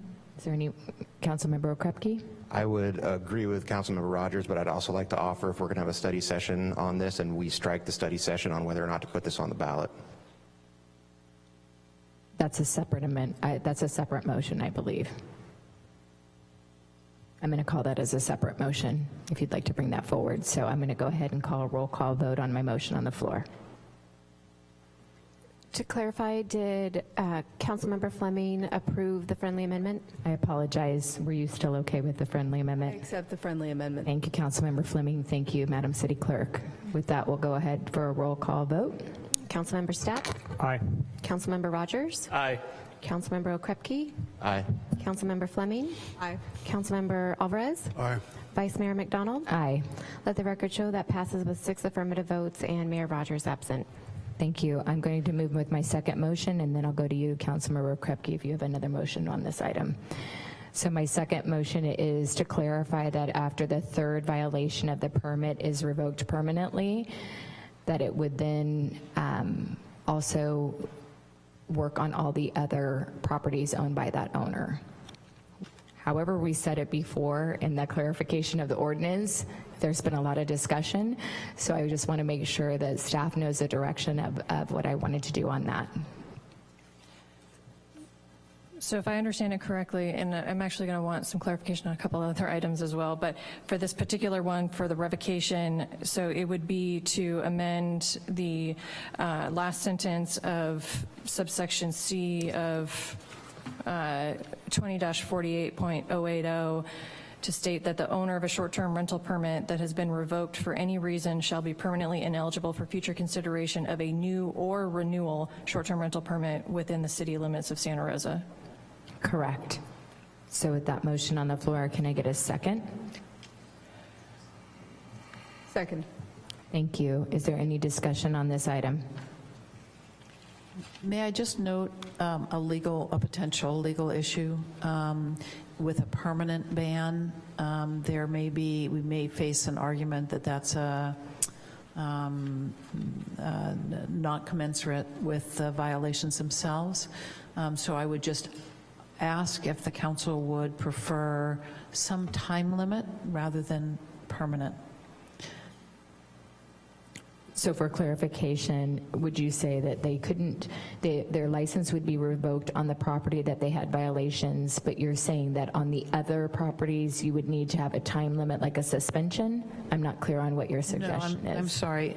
You would still, the language that I was going to suggest is in that same section is that you're permanently ineligible for future consideration of any new or renewal short-term rental permit within the city. And I'm just questioning, I'm a little concerned that a permanent ban on someone could be seen as an excessive penalty. It's a risk. It's up to the council whether you want to take that risk, but that is a concern. I will note that at this time, there are no new applications being taken, but it would apply just to the renewals. So. And the current language actually does say that we'll revoke and they are not allowed to go back. So your concern, city attorney, would be that it would be too excessive on the addition of the other properties. Correct. I'll leave it up to council as far as when we do the roll call vote, if they'll be willing to take that risk. Thank you for that. Councilmember Stapp. Just a clarifying question to our city attorney. So you're suggesting if we have a time limit there, say a time limit of a couple of years, because of the property holding costs, it might effectively look like a permanent ban or be a permanent ban, but keep us out of legal hot water. Correct. There, you know, it's always a gradation of risk, but yes, the thought of that you can never come in and apply for any short-term rental permit for the rest of your life could be seen as an excessive penalty. You might say you're not eligible for 5 years or some other number of years. I think would be safer. It's not, you know, we may still get a challenge, but I think it would be safer to have some limit on the time. Would you like to offer? Councilmember Fleming, I'll go to you and then back to you, Councilmember Stapp. Might we set a time limit of 5 years on? Are you offering a friendly amendment? I'll accept the amendment. I'll accept it as your second. Thank you. Councilmember Stapp, did you have something else to add? Thank you for that. Is there any more discussion on this item? Councilmember Okrepke? Yeah, can I just get all this discussion and amendments, what exactly the motion is? So the motion on the table that I hear was that that at 3 violations, we would revoke the permit on that property, but that the other properties owned by that owner must have a time limit of 5 years, if I'm hearing what City Attorney had said. Let me try to clarify. It would be, and then I have an additional comment as well, if I may. What I was suggesting is that you would be ineligible for future consideration of any new or renewal short-term rental permit within the city limits of Santa Rosa for a period of 5 years. So, are you suggesting that on all properties, including the one with the 3rd violation? Correct. That would be on all of the properties. I will also note that we do not, this would be unique in our code in terms of banning someone due to violations on one property, banning them from operating on another property. So I do believe it's legal as long as I'm comfortable with the legality. If it's a more limited time period that you're barred from operating a short-term rental. But I did. It feels to me like there's some complexities about the additional ones, as opposed to the ordinance of how it's written now that allows us to revoke on the 3rd violation. There didn't seem to be a problem prior to me bringing this forward that we were going to revoke that permit. Correct. So I would not be in favor of then changing it to then allow it to be 5 years to be brought back. I would prefer to keep the ordinance as it is, and if we're unable due to the legalities to attach additional residences, then I would withdraw my motion on that.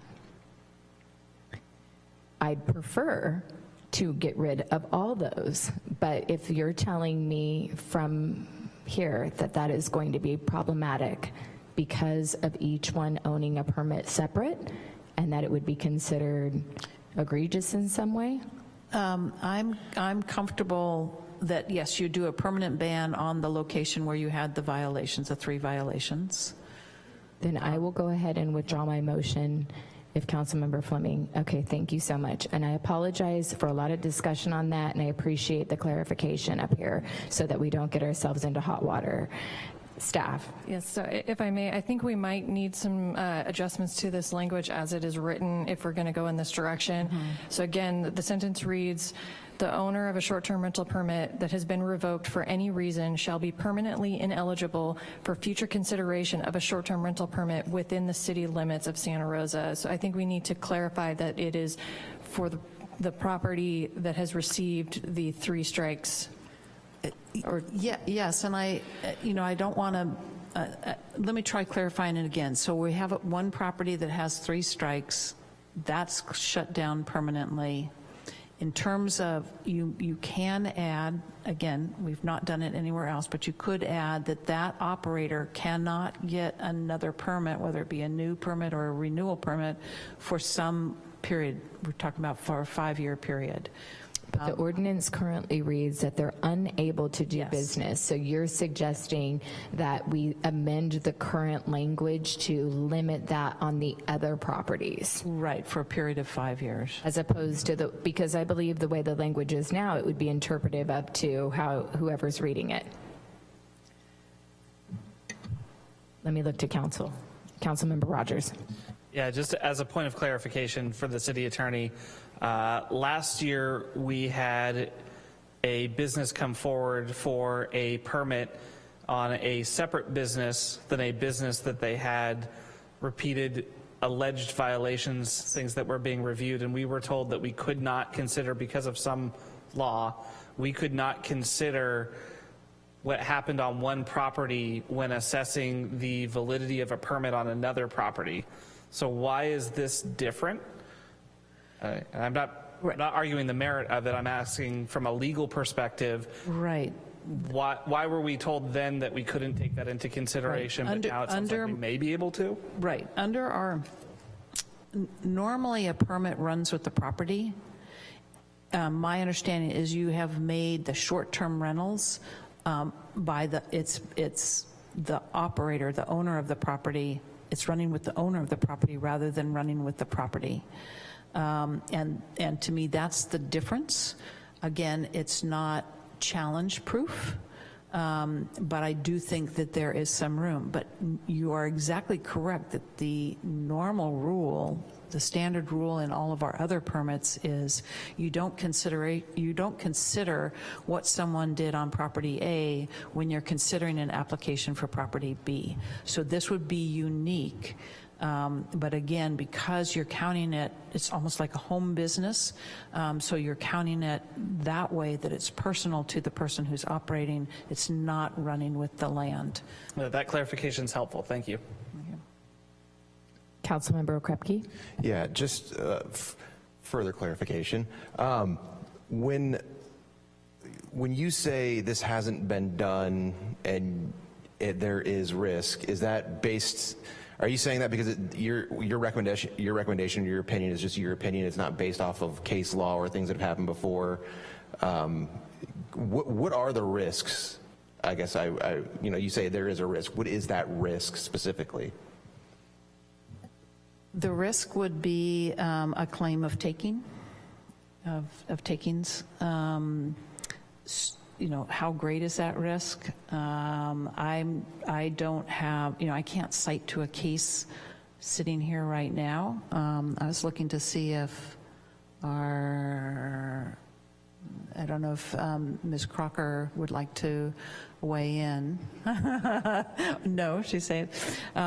So I do think it's risky. It's not how things normally run. Do I think that it's absolutely prohibited? No, I think that there's, that if it's a limited period of time where you are prohibiting a bad actor from obtaining a permit, which is essentially a personally held permit, not a permit that runs with the land, because we're not even allowing transfers. If the property gets sold, that's the end of that permit. So in that way, it's similar to some of our, I haven't looked at them recently, so staff can correct me if I'm wrong, but home occupations that are, if that person shuts down the business, it doesn't necessarily run with the property. So. Okay. The only thing that I can think of that's similar to that, maybe Lou or Jesse can chime in, would be construction permits. Those are attached to a property and an owner, correct? So if we red tag one site in Rincon Valley, do we red tag that builder's all of their sites that are going on in the city of Santa Rosa? That would not happen, no. That would not happen. Just for clarification, I believe I withdrew my motion, so no changes need to be made at this point. But we can keep talking about it if you feel more comfortable. No, I'm just I believe clarifying. Staff asked for a clarification. Let's go ahead and move for clarification from staff. Yeah, so I think if we are not wanting to move forward with this applying to other properties, we need to clarify in that sentence that this would be applicable to the subject property that received the citations. Correct? It seems that there's a portion of the ordinance that needed the clarification. So with that clarification, Yep. did staff have any more questions for council on the ordinance now that we've amended it? Since I withdrew my motion on that one, Okay, and that was the last one? That was the last one. Okay, so I do have a couple of other clarifying questions. Thank you. So with regard to the first item that you discussed, the principal residence. Give us Before we move on, to make that change, that it'll be revoked for any reason, be permanently eligible for future consideration of a short-term rental permit on that property will be how it reads. Okay, thank you. So that amendment would need to be clarified. Yeah. Do we need a motion on that amendment, or we do need a motion on that? Yes, please. So moved. Second. Thank you. It's been moved and seconded. Is there any more discussion on that? Did you have discussion? I apologize. We'll go ahead and move to a roll call vote on that amendment.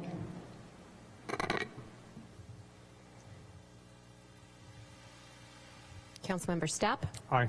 Councilmember Rogers? Aye. Councilmember Okrepke? Aye. Councilmember Fleming? Aye. Councilmember Alvarez? Aye. Vice Mayor McDonald? Aye. Let the record show that passes with 6 affirmative votes and with Mayor Rogers being absent.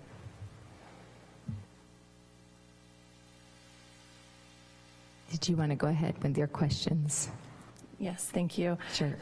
So on the subject of the principal residence, so what is in the application and that we can work on with the city attorney's office and continue to keep in the application is the requirements for identifying that you are the primary resident.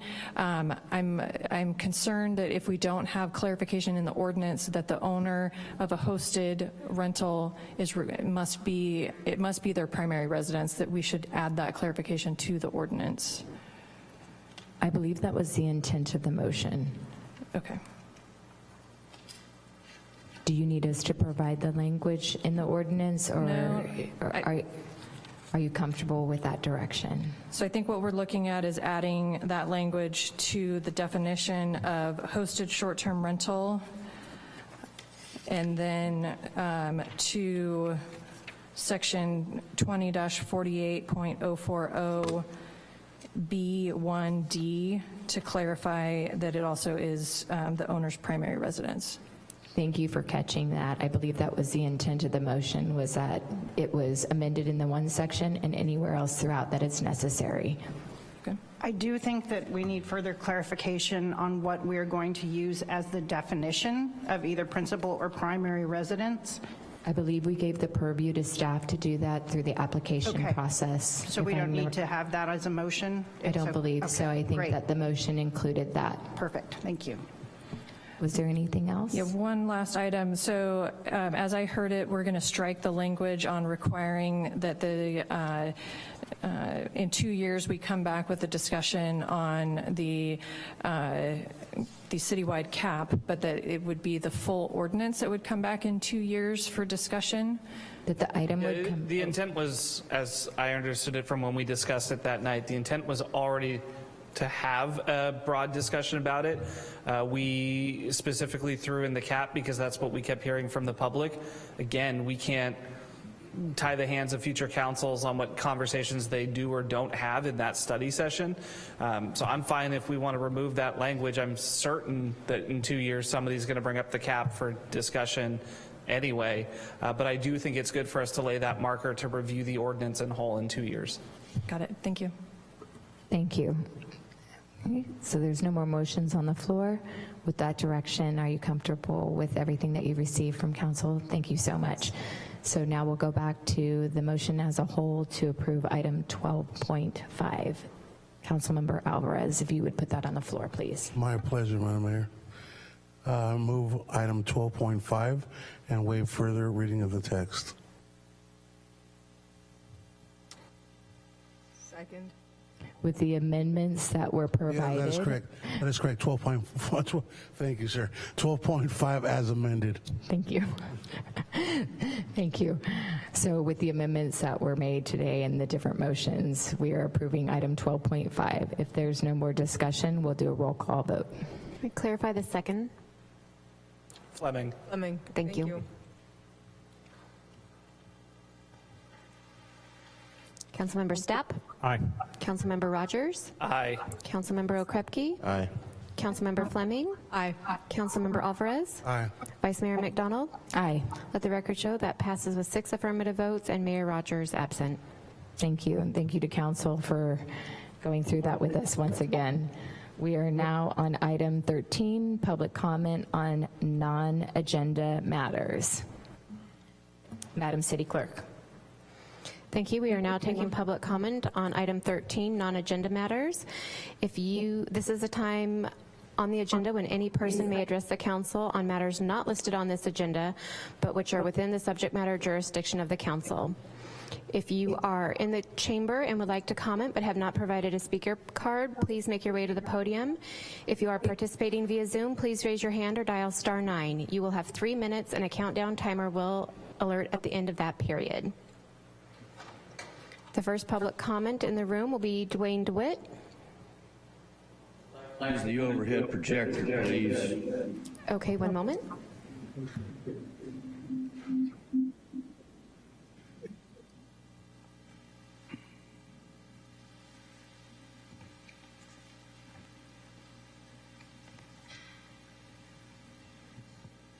Hello. My name is Dwayne DeWitt. I'm from Roseland. I'm a member of the Sonoma County Housing Advocacy Group. What you see before you here from 1914 is a Danish document about how to do building culture and get the housing that you need. I brought that today so I could show you some examples we could use on Sebastopol Road in the downtown plan that involves Roseland also. Copenhagen, Denmark is well known for what they call the finger plan. This hand right here is your right hand. This is Copenhagen right here. And when they made this plan over 70 years ago, they pointed out that you needed to have these fingers out into the green areas near the urban area so people would be able to have better health.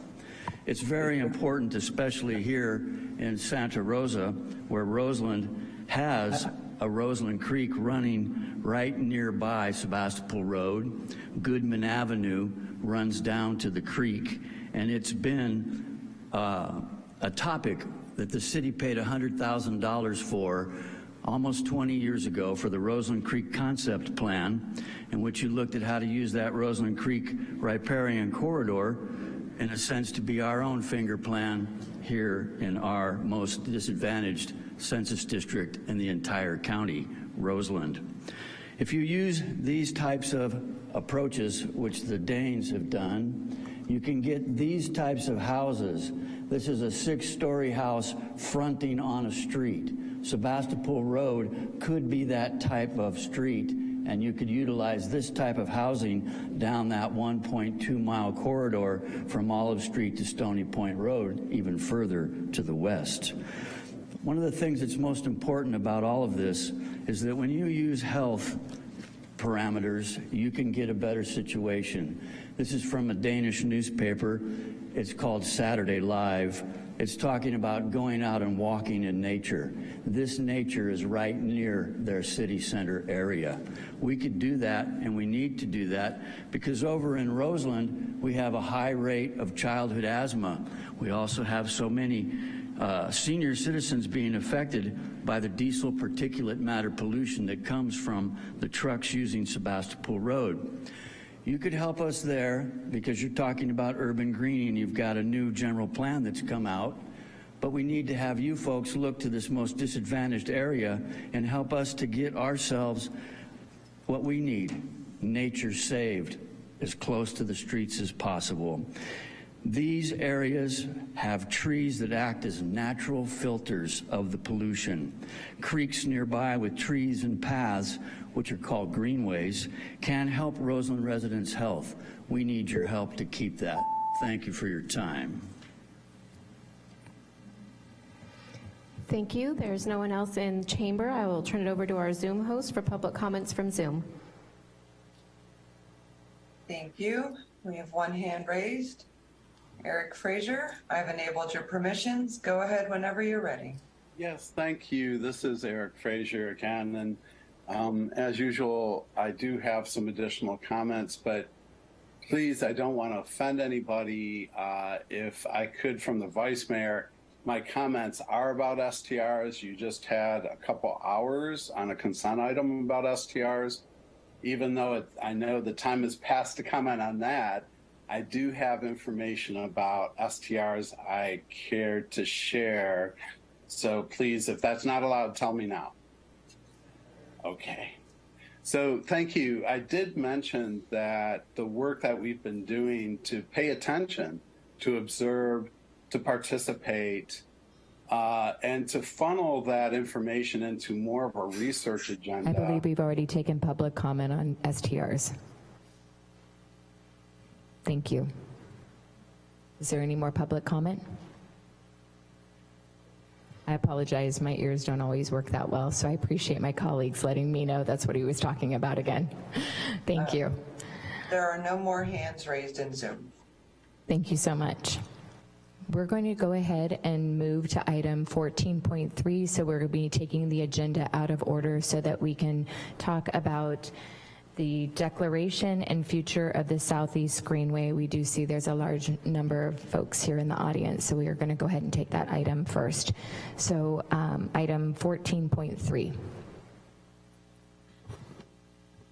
Item 14.3 is a report declaring the future Southeast Greenway property for a public purpose, approving a deed restriction for the same, and establishing parkland requirements for land retained by the California Department of Transportation.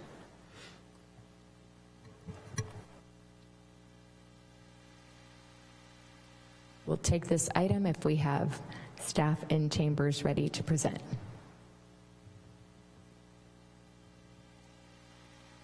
Okay. Thank you.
Good afternoon, Vice Mayor, council members. I'm Jill Scott, the city's real estate manager, and we're here tonight to talk about the Southeast Greenway, as you can see by all the green shirts represented here tonight.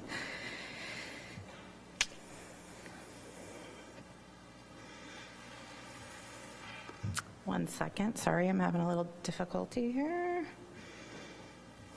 There we go. So the Greenway is a little bit of background for folks that haven't been around for a while. The Greenway is property owned by the California Department of Transportation. It was 65 parcels that were purchased by Caltrans in the 1950s, 60s, and 70s. That was meant to be an extension of it was meant to be an extension of Highway 12. Back in August 20th of 2014, the CTC, which is the California Transportation Commission, adopted a resolution to rescind that freeway adoption, citing that there was no public support for that.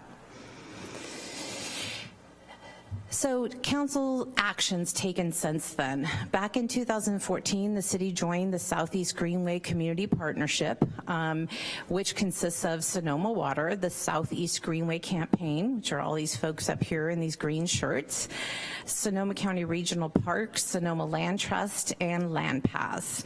Back in 2015, the city, 14 and 15, the city adopted a resolution and an MOU, an intent to purchase the property from Caltrans Caltrans. And then in 2019, after a lot of community work by the partnership and work by the Planning and Economic Development Department, the council adopted an environmental impact report, a general plan amendment, and also all of the zoning for the property. So the Southeast Greenway property itself, the property itself is just a really big swath of land. It doesn't have any parcels. It's just a big piece of right-of-way. So we spent a lot of time putting this into tracts. This went through a huge community process when Planning and Economic Development went through the environmental process.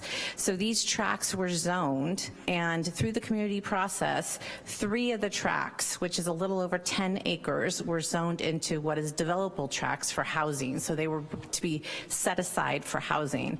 Those tracts will remain for housing development, affordable housing development with Caltrans. They'll actually be transferred to the State Department of General Services to find an affordable housing developer.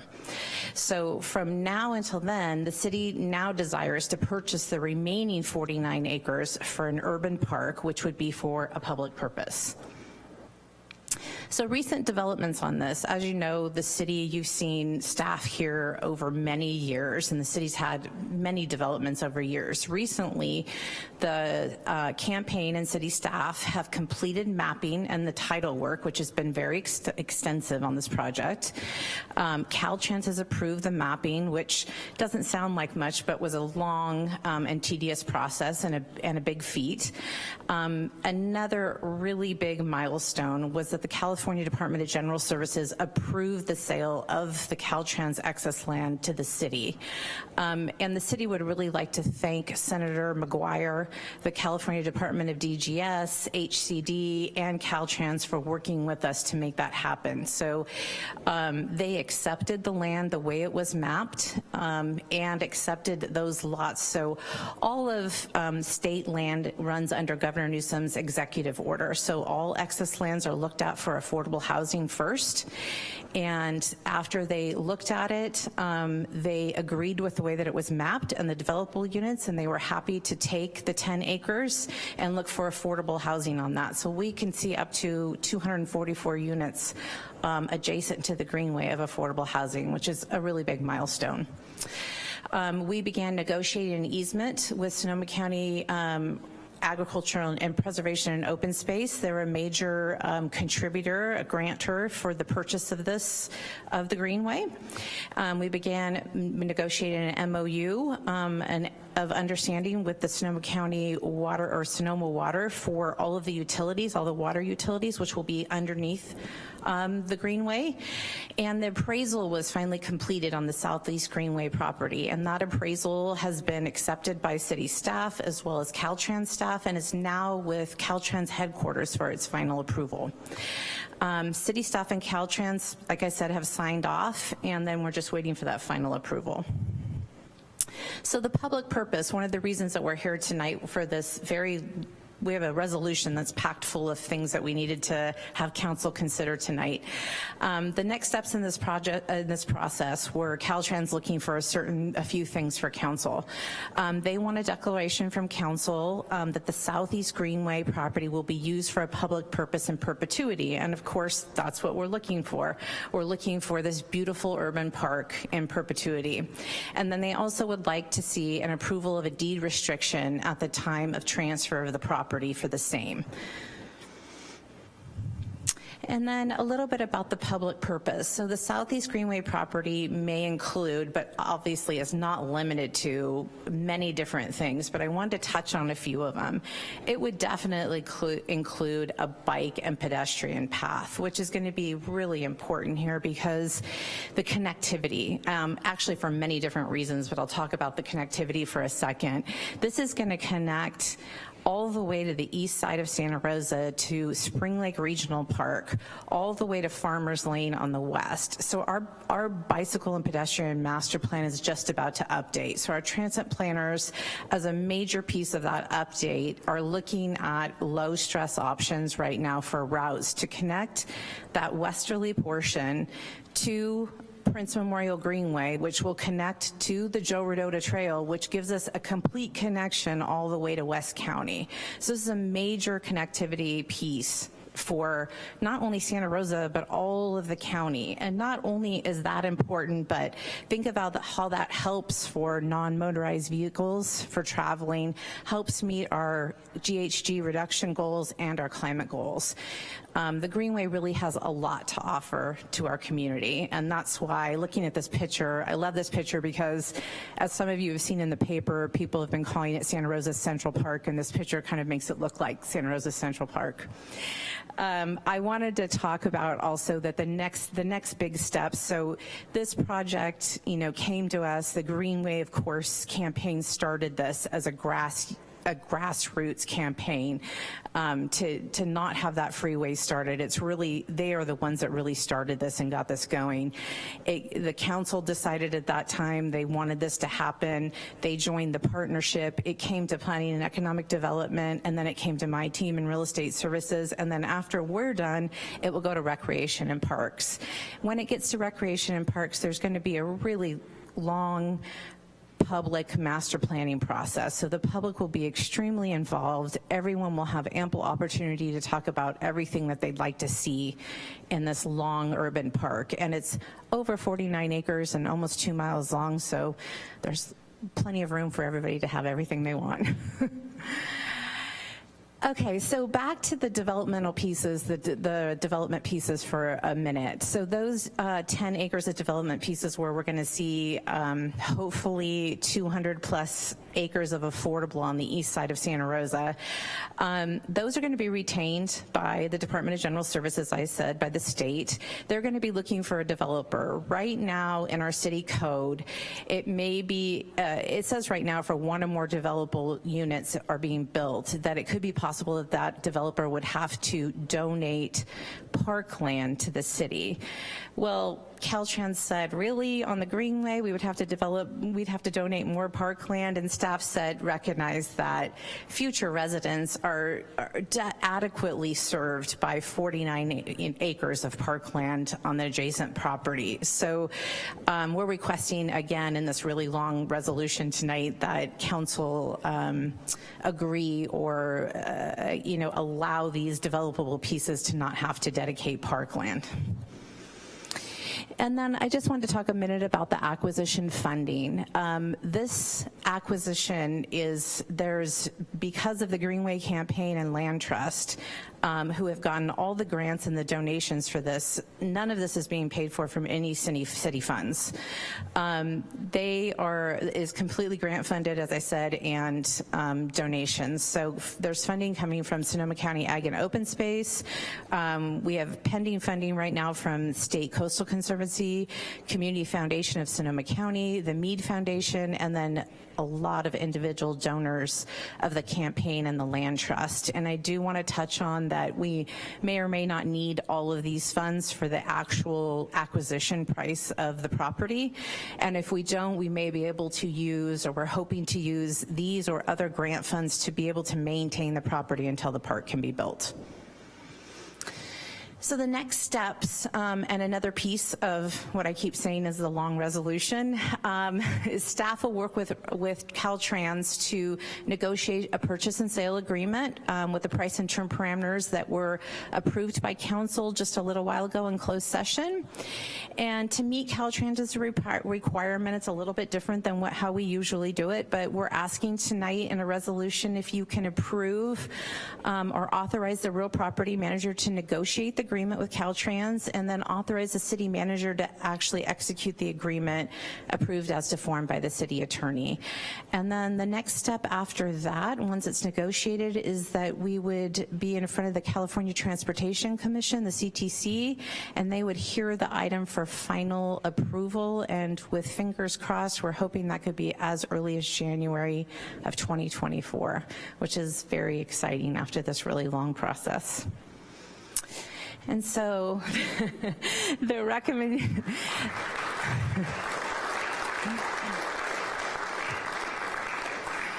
The recommendation tonight, which I think I can speak for all of the campaign, comes from them as well. From Real Estate Services, the Transportation, Public Works, and Recreation and Parks Departments, is that council by resolution 1 declare the future Southeast Greenway property will be used for a public purpose in perpetuity. 2, approve a deed restriction to be recorded upon the transfer of the Southeast Greenway property for the same. 3, declare that the future development of one or more dwelling units located within the developable parcels shall not be required to comply with Santa Rosa City codes pertaining to park land dedication. And 4, authorize the real property manager to negotiate the price and terms of the agreement. 5, authorize the city manager to execute the agreement with the California Department of Transportation for the purchase and sale of the Southeast Greenway property approved as deformed by the city attorney. And I am here and happy to answer any questions that you have. We also have Jen Santos here, who's the interim Rec and Parks Director, if you have any questions about the future and what's going to be happening. And I know there's a lot of folks out here who are excited and happy to talk to council tonight. Thank you so much for the presentation. I'm going to look to council for any questions. Councilmember Stapp. Jill, thanks to you and your team for a lot of years of work. Where this project was kind of fit in on the side of a lot of the other city priorities, but you managed to keep it going in spite of the complexity and in spite of all the hurdles in the way. Thank you so much, and thanks in advance to Jen Santos, because now it's heading over to her department for the fun part of this project, where we start talking about what comes next. And I know that we have at least a rough outline of what the next steps are, not only involving the purchase of the property, but in terms of getting community involvement and really starting in with some of the detailed planning. Are you and Jen able to give a very broad, rough outline of what's happening over the next, let's say, 12 to 24 months? I can start from my end and then Jen can take over. So once the property's purchased, my team will be working on finishing up all of, as Jen's team starts to take over, and will be working with the campaign. We'll be working on the back side of it then, on the back end, kind of on the quiet end, working to create the parcels, do the APNs, and clean up the land itself to make it actually usable parcels. And then Jen's team's going to take over the front end. Thank you. Jen Santos, Interim Director for Recreation and Parks. And as Jill's team is wrapping up those last few, things to do with her team, we'll be engaging in putting together a plan to engage the community and hire a consultant. Very similar to other master plans we brought to the council, this is going to be a much more extended version of that. So we're looking at a multiple year process to engage citywide and receive feedback on not only, like Jill mentioned, the trail through the park for connectivity, but other potential compatible amenities for the park. And so we're going to go through that process of hiring a consultant to assist the city with that process, and then we'll be looking for funding opportunities to implement that master plan that comes before the council. Couple-year process. It will also go before the Board of Community Services for feedback prior to that master plan coming here. So really looking forward to working with the Greenway. I certainly know they are all looking forward to this next step after we purchase. So that's the general process, a couple years. Thank you both for that. And I want to thank the Southeast Greenway volunteers as well. It's been 14 years so far, officially, probably a few years before that as well, to see this finally come to fruition. It's going to be just a fantastic new space for the city. Thank you so much for pushing this forward all those years. Thank you. Thank you. Anyone else? We'll go ahead and conduct public comment on this item then. Madam City Clerk. Thank you. We are now taking public comment on item 14.3.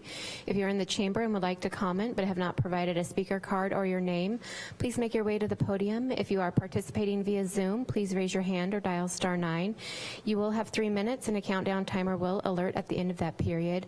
I do want to note that we were having some feedback issues with the podium on the west side, so if you want to step over towards the eastern lectern, I appreciate it. Hopefully it won't get that circular loop of feedback.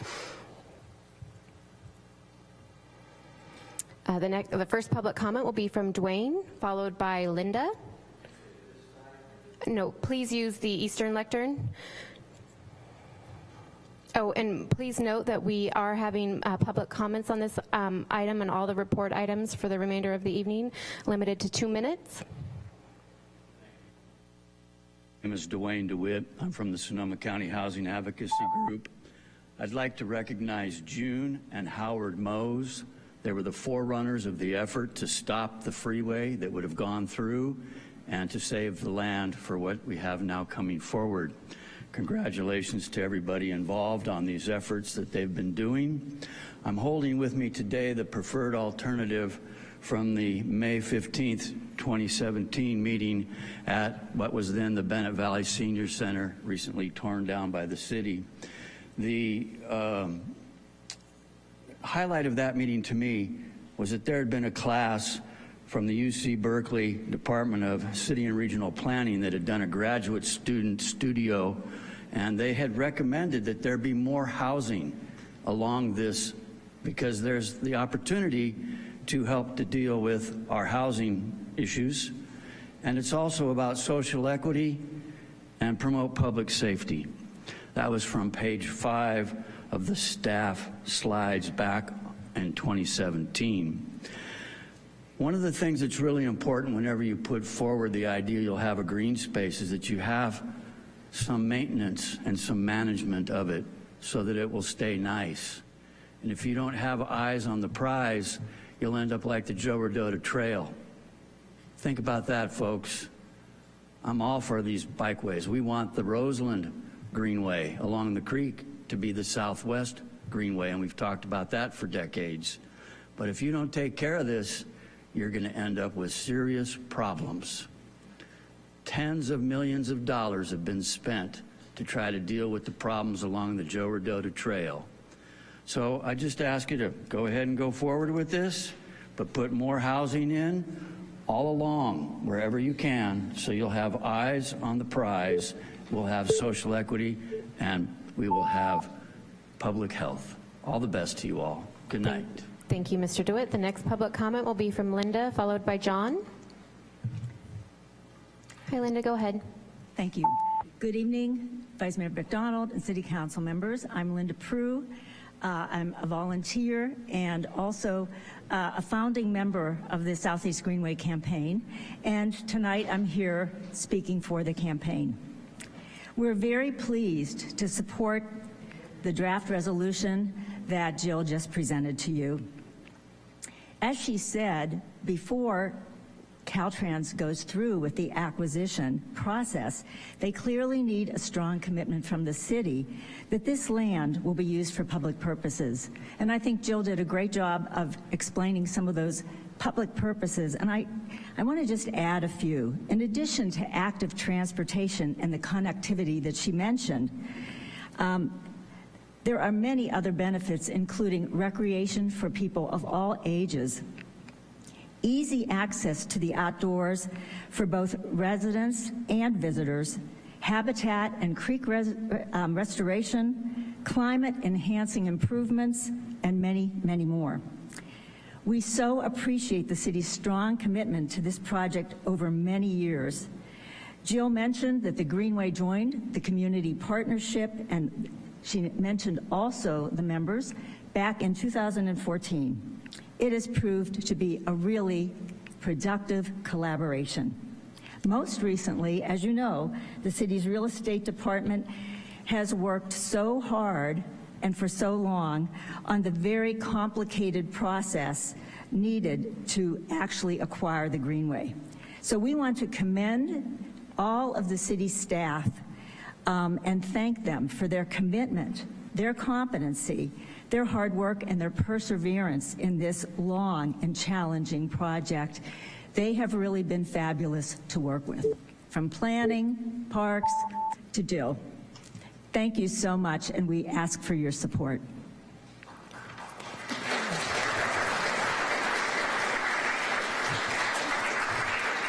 Thank you. The next public comment will be from John, followed by Eris. Good evening, council members. My name is John McCall. I'm the Land Acquisition Director for Sonoma Land Trust. and want to echo what Linda and everyone in this room is saying, which is a big thank you to all of you, to the council. I started working on this in 2019, and the planning department, it was a hot summer night just like this one, when the general plan amendments were approved. So wonderful to be back here at this important moment. The thing I want to maybe get across is that you're not alone in this. The Land Trust has been working, the slide that Jill showed with the funding that's been raised already. That's work that we did in cooperation with the city. Those funds are in hand, and we're not going to stop with the acquisition funding. Our commitment to you as the Land Trust, the partnership that you've seen built, is to help with the costs that you heard about earlier, that you know you're facing, immediate maintenance, public safety, et cetera. We want to help on that. Two of the main funders, the Coastal Conservancy and Ag and Open Space District, they have built-in funding for operations and maintenance for initial public access. So there is a commitment to keep going here and keep working with you through the planning process as well, including funding for planning to help the city. So that's our commitment. Thank you so much for your good work on this, and look forward to continuing the partnership.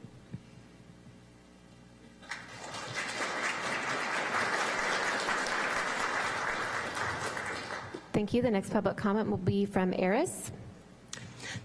Hi, I'm Eris Weaver, the Executive Director of the Sonoma County Bicycle Coalition, which is a big supporter of the Southeast Greenway, and in fact, the share board member between the organizations. As an advocate, I am hot-headed and impatient. And the women who started this whole campaign, you have been such a role model for me of patience, persistence, fundraising, taking the long view, being, I was going to say a word I probably shouldn't say in public, when you need to be to get things done. And I am so proud of everybody and so happy to see us here this day, and am completely confident that y'all are going to vote for this. Thank you. Thank you. Seeing no additional people in council chamber wishing to provide public comment, I will move to our Zoom host. Thank you. We have no hands raised. I do have some pre-recorded voicemails.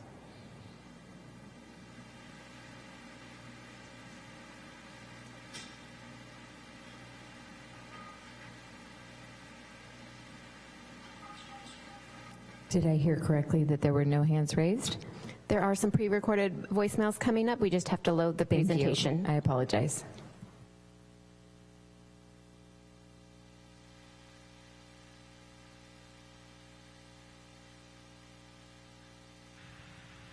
Hi, my name is Allison Ford, and I'm calling about an agenda item on the July 25th meeting. I don't actually know the agenda number yet, but it's regarding the Southeast Greenway land acquisition. And I'm just calling to say that I am in strong favor and support the land acquisition and moving forward on the Greenway project for public purposes, and all of the work that the Southeast Greenway Coalition has done to make this happen. Thank you so much for considering my perspective and the work that you're doing to make this public space a possibility.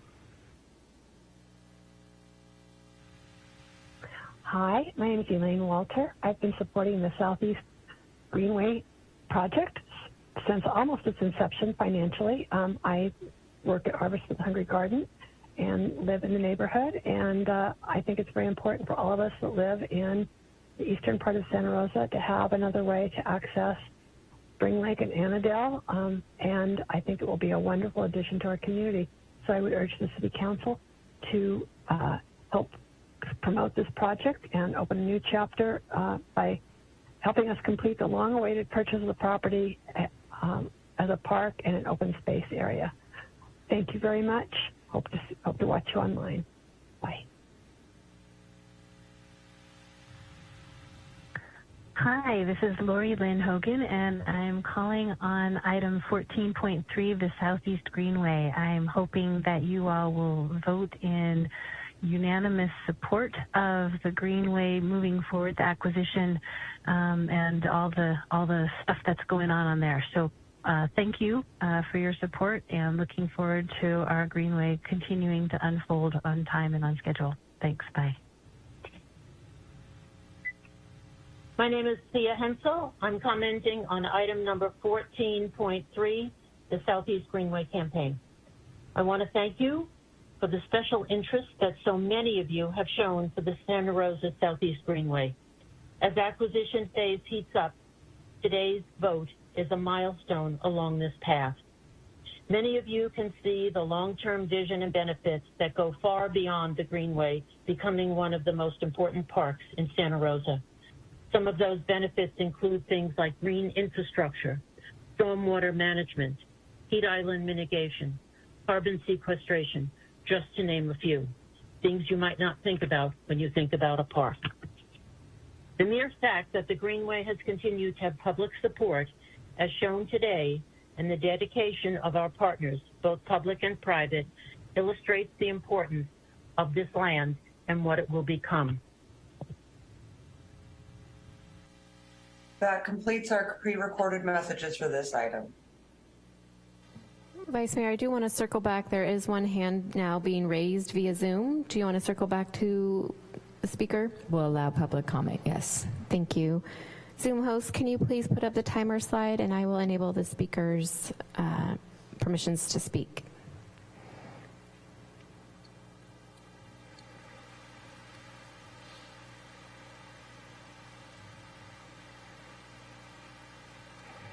Mr. Fioran, go ahead. Thank you, Madam Vice Mayor. Thank you very much for allowing me to speak. I very much support the project. I've always supported it, and I want to congratulate Jill and Thea and all of the Greenway activists who are really putting in front of you an epic decision that will have decades and decades of impact on Santa Rosa. I also want to say to Mark, there's another fun part of this that we're missing today, but will come in the future, and that's the housing that's going to be built. I want to bring all of your attention to the actions yesterday by your housing authority, who spent $8.5 million with 4 projects approving, and created 204 more units in Santa Rosa, 105 of which were very affordable, down at the 50% and below of median income. And 46 of them, as I count, are aimed at homeless and at risk of homeless. So that's an example of how the city can be, with its partners, really creative in creating housing. Those 4 projects are all over Santa Rosa. Speaking to Dwayne, they're not in South Santa Rosa exclusively. So I think, what I'm saying is the city's doing a good job, as far as I can see, of trying its best to get to low-income housing and very low housing. And this parcel, as you know, doing housing development, land is a big cost. And if we can figure out a way of getting from Caltrans this land as cheaply as possible, we might actually be able to get a variety of incomes into that property and have some stewards that Dwayne will be proud of.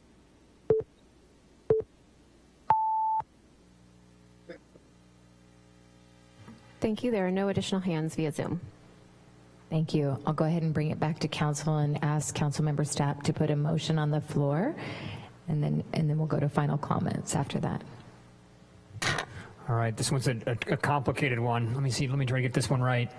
I would like to move that the council approve this resolution of the Council of the City of Santa Rosa declaring the future Southeast Greenway property for a public purpose in perpetuity, approving a deed restriction for same, declaring that the future development of one or more dwelling units located within the developable parcels as described below shall not be required to comply with Santa Rosa City Code sections 19-70.020 through 19-70.050 pertaining to parkland dedication, authorizing the real estate property manager to negotiate the price and terms of a purchase agreement, and authorizing the city manager to execute an agreement with the California Department of Transportation for the purchase of the Southeast Greenway property. Second. Dude. There were 3 of us with our microphone on up here running to do that. I'm going to have to give it to Councilmember Rogers, even though you were trying. So we'll go ahead and go. I will go to Councilmember Okrepke for first comment. Sure. So the reason why I wanted the second is I grew up in Bennett Valley. I was Strawberry, Slater, Montgomery, and I traversed that greenway many times, probably not within the law.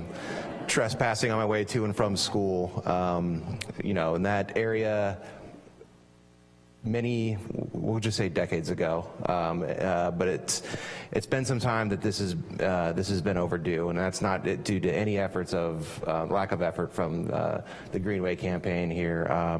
You guys are awesome in your advocacy, and you're awesome because you do it in such a positive manner. We don't always see advocacy in such a positive, polite, and cooperative way, and I just want to say I really appreciate that from all of you here and all of you that are watching at home or may hear about this. But that area is sorely needed of transformation, has been sorely needed of transformation for many, many years, and I enthusiastically will support this because yeah, no kid going home from Slater back to the Bennett Valley area should have to trounce through that in the condition it's in now, which can be a little sketchy at times in certain weather. So I'm very happy this is going forward, and I'm very excited for it. Councilmember Alvarez. See, I was a peacekeeper. I just kind of laid back a little bit. I was like, all right, we can't do a third, so I'm just going to watch, all right? I'll keep it short. Tenacity, passion, where's a green shirt? It says Greenway on it. Thank you. Thank you for looking after the future generations of every Santa Rosan. My district, as a child, riding my bicycle to Annandale, Howarth Park, it wasn't an easy trek. And I can only imagine the great experiences that the kids are going to have moving forward, that they actually can make it out to Howarth Park and do a little fishing.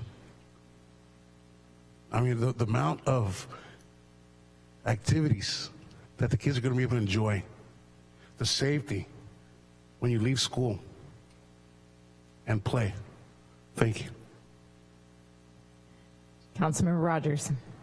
Thank you, Vice Mayor. I love Southeast Greenway Day at the City Council, not just because it's moving forward, but it is always just a tremendous excitement and energy from all of you. If you've been involved in the Greenway since the beginning, can you please stand up?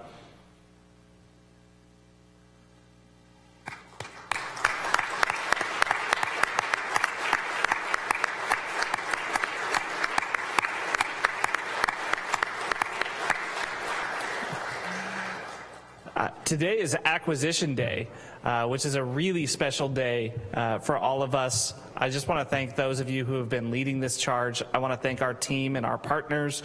I was chuckling a little bit at 2 comments that were made. One was John saying people are still going to be involved moving forward. Yeah, we got that. Yep, thank you.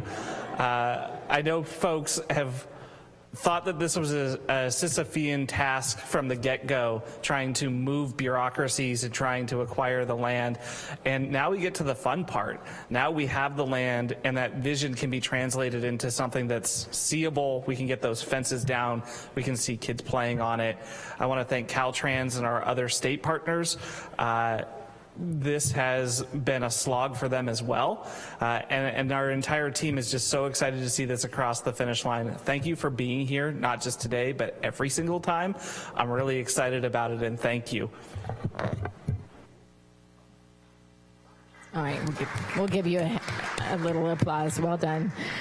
So I just want to say thank you so much to all the advocates out in our audience and those that were also involved. I know Thea isn't here, and Bob, and there's so many of you that put it on my radar literally the first week I was on council. So I appreciate that. I appreciate your continued coming to goal setting so that it's on all of our radars. And I really want to say thank you to staff for the so many years of working together as partners, and Senator McGuire as well as Caltrans and the Land Trust and everyone as we move forward on this project. We know it's going to be a road, but we're really excited to be part of the decision making today. So my grandmother was a teacher at Strawberry School, I think long before Jeff went there, but I do want to say thank you, and to Eddie's point, the excitement to have a safe way for children to get back and forth to school and enjoy a green space, the areas that surround the schools that are already there. Really my hat's off to all of you to keep pushing this through so that we have this gym in our community. So thank you so much, and I'm very excited, and we'll be voting yes on this tonight as well. So with that, if there's no more comments, Madam City Clerk, will you please call a roll call vote? Thank you. Councilmember Stepp. Aye. Councilmember Rogers. Aye. Councilmember Okrepke. Aye. Councilmember Fleming. Councilmember Alvarez. Aye. Vice Mayor McDonald. Aye. Let the record show this passes with 5 affirmative votes, with Mayor Rogers absent and Councilmember Fleming absent.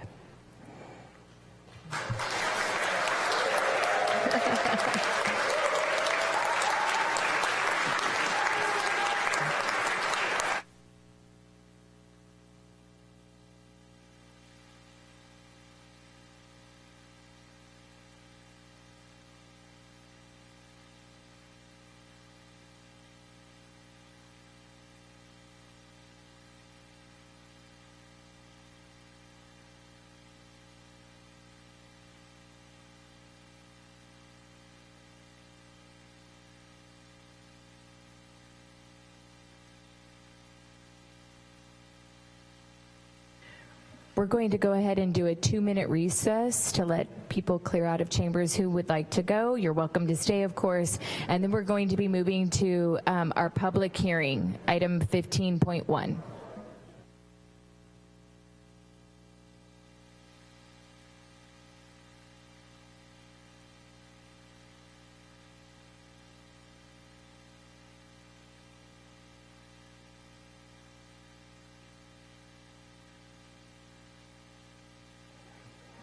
We're going to go ahead and extend our 2-minute break to a 5-minute break to let you set up.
Thank you. We're going to go ahead and get ready to start our public hearing. Thank you, Vice Mayor. Item 15.1. Oh, do we need to do roll call first? Yeah, never mind. Madam City Manager, go ahead. Please start. I'm going to do a quick roll call, Vice Mayor. Councilmember Stapp. Here. Councilmember Rogers. Here. Councilmember Okrepke. Here. Councilmember Fleming. Councilmember Alvarez. Present. Vice Mayor McDonald. Here. Let the record show that all council members are present with the exception of Mayor Rogers and Councilmember Fleming. Item 15.1 is a public hearing, Santa Rosa Fire Department Annual Weed Abatement Program Report.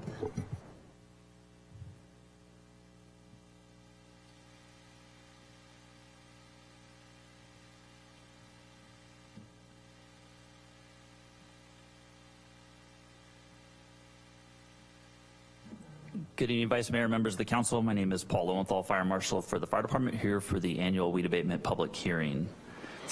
The weed abatement program is managed by the fire department. The program goes into effect upon the declaration of our local fire season here for the city of Santa Rosa. Once the season is declared, the ordinance requires properties either on a half acre of undeveloped land throughout the entire city, on all properties within the wildland urban interface, or all undeveloped properties in the city of Santa Rosa to come into compliance with the program itself. Once the season is declared, those inspections start. If a property is inspected and found to be out of compliance, it receives a notice that requires the property to come into compliance. Once the reinspection takes place and subsequent inspections verifying that the property is not in compliance, those non-compliant inspections become a fee associated with our time. If a property is brought into compliance after our first notice, there's no charges. Ultimately, if the property remains out of compliance, we have the authority by ordinance to bring a property into compliance through our abatement contractor. Those costs associated with the abatement as well as the inspections that take place are then essentially charged to the property owner for failing to comply. So the recommendation is that the council by resolution confirm that the itemized report from the fire department for the costs associated with the weed and rubbish abatement as provided in the subsequent sections of the Santa Rosa City Code be approved. Essentially, it allows us to take those fees and charges and bring them forward to the county as a lien on the property. And I'm here for any questions. Thank you. I'm going to look to council for any questions. Councilmember Rogers. Yeah, just as a quick question, there's a couple that are listed where it doesn't actually have, it says unknown number. Is that just because there isn't a number that's assigned to that parcel? Yeah, that's correct. So a lot of the properties that we find out of compliance are not associated with an address, meaning they're undeveloped, vacant, and so they don't have an address associated with them, but they'll have an APN and a property owner. Okay, great, thank you. Any more questions from council? I'm going to go ahead and open up the public hearing. And Madam City Clerk, will you please conduct public comment? Thank you, Vice Mayor. We are now taking public comment on item 15.1, the public hearing. If you are in council chamber, please make your way to the podium. If you are participating via Zoom, please raise your hand or dial *9. Vice Mayor, I see no one approaching the podium in council chamber. There was no one signed up to speak, and I see no hands being raised. Zoom host, do we have any pre-recorded public comments? There are no pre-recorded public comments for this item. Thank you. That concludes public comment, Vice Mayor, for this item. We'll go ahead and close public comment on item 15.1. I'll bring it back to council and see if there's any more final questions. We'll go ahead and put a motion on the floor. This one goes to Councilmember Fleming, so I'm going to ask Councilmember Alvarez to put this motion on the floor. Thank you, Madam Mayor. I move resolution of the Council of the City of Santa Rosa confirming the itemized report of the Santa Rosa Fire Department of the cost of removing weeds and or rubbish from, upon, or in front of certain lots or parcels of land within the City of Santa Rosa, and waive further reading of the text. Second. It's been moved and seconded. We'll go ahead and do a roll call vote. Thank you. Councilmember Stapp. Aye. Councilmember Rogers. Aye. Councilmember Okrepke. Aye. Councilmember Alvarez. Aye. Vice Mayor McDonald. Aye. Let the record show this passes with 5 affirmative votes, with Councilmember Fleming and Mayor Rogers absent. Thank you. We'll now move on to item 14.1. Thank you. Item 14.1 is a report, water supply assessment for the Santa Rosa General Plan 2050.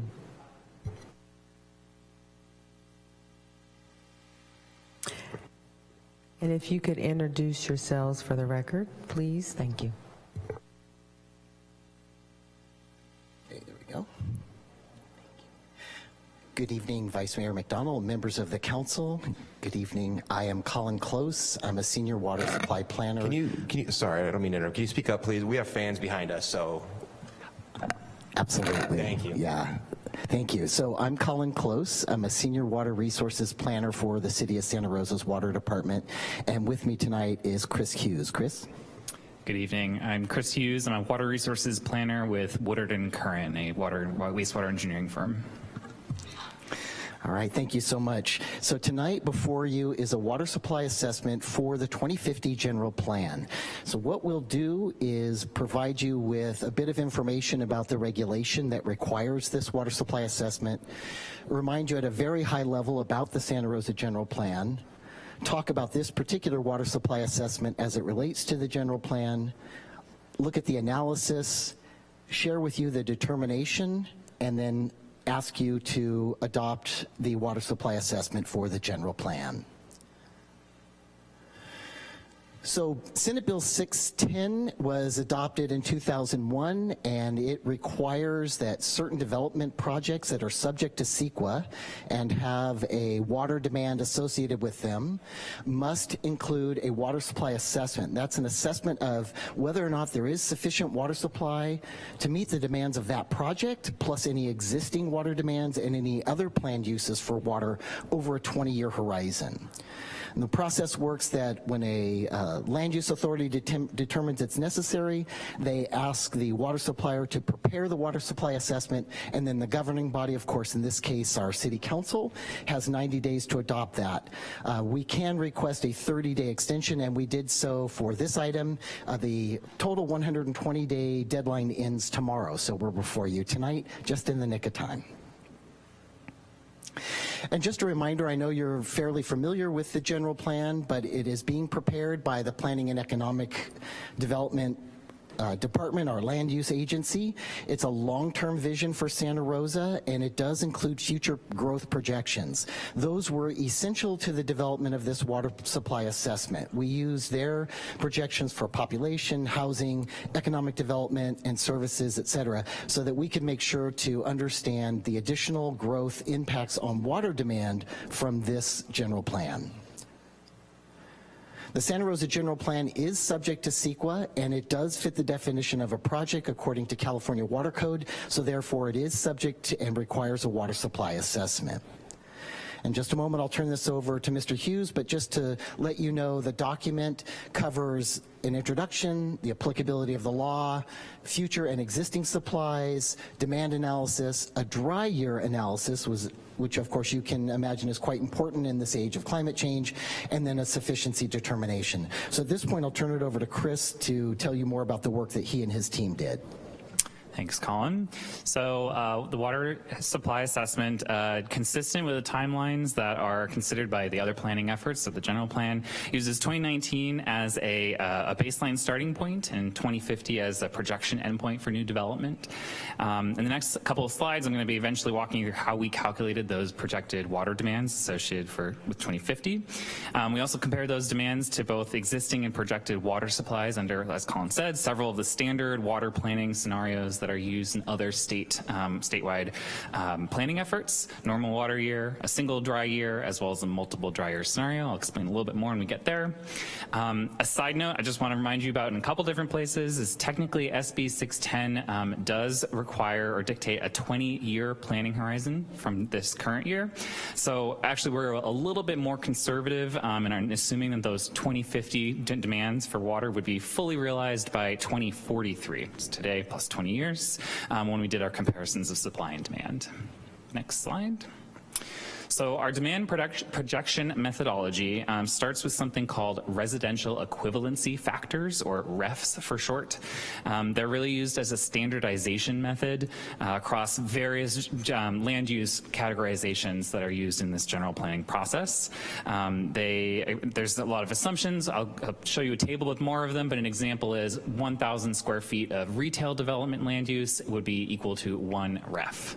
What's a REF? A REF is actually a volume of water. It's the average water use of one single-family home per year. In this case, we use 65,345 gallons. This comes from a long-term average of single-family home usage that was relatively recently updated in the 2020 Urban Water Management Plan, incorporates across that period a variety of wet and dry years.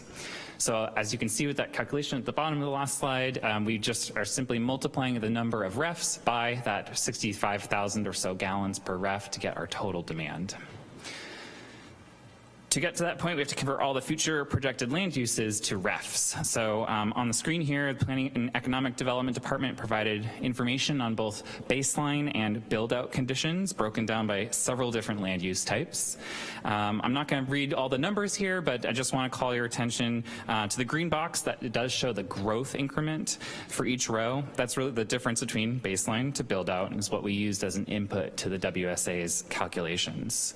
And as we flip to the next slide, you'll see that same exact green box. It's just splitting it out into a couple of different columns. In the REF conversion factor column on the right side, you will see how each input was converted from some kind of value for land use, so your square feet or rooms and students, into REFs. Residential detached in the first row is pretty straightforward. We're just assuming that one detached home is a single family home that's used as defining basically what a REF is. So you see 1 REF per unit. Residential attached represents multifamily, where each multifamily unit is equal to 0.7 REFs, reflecting less water use at a multifamily unit compared to single family. And then the rest of the land uses, as you can see, there's a variety of factors used to convert their various square footages or number of rooms or students associated with hotels and schools into REFs. And at the very end, we end up with about 29,823 REFs. So here is how we then convert that to water demands. Straightforward calculation, about that almost 30,000 REFs times 65,000 gallons per REF, about 2 billion gallons, or a more standard unit we use for talking about water demands is acre feet. So we're about 6,000 acre feet.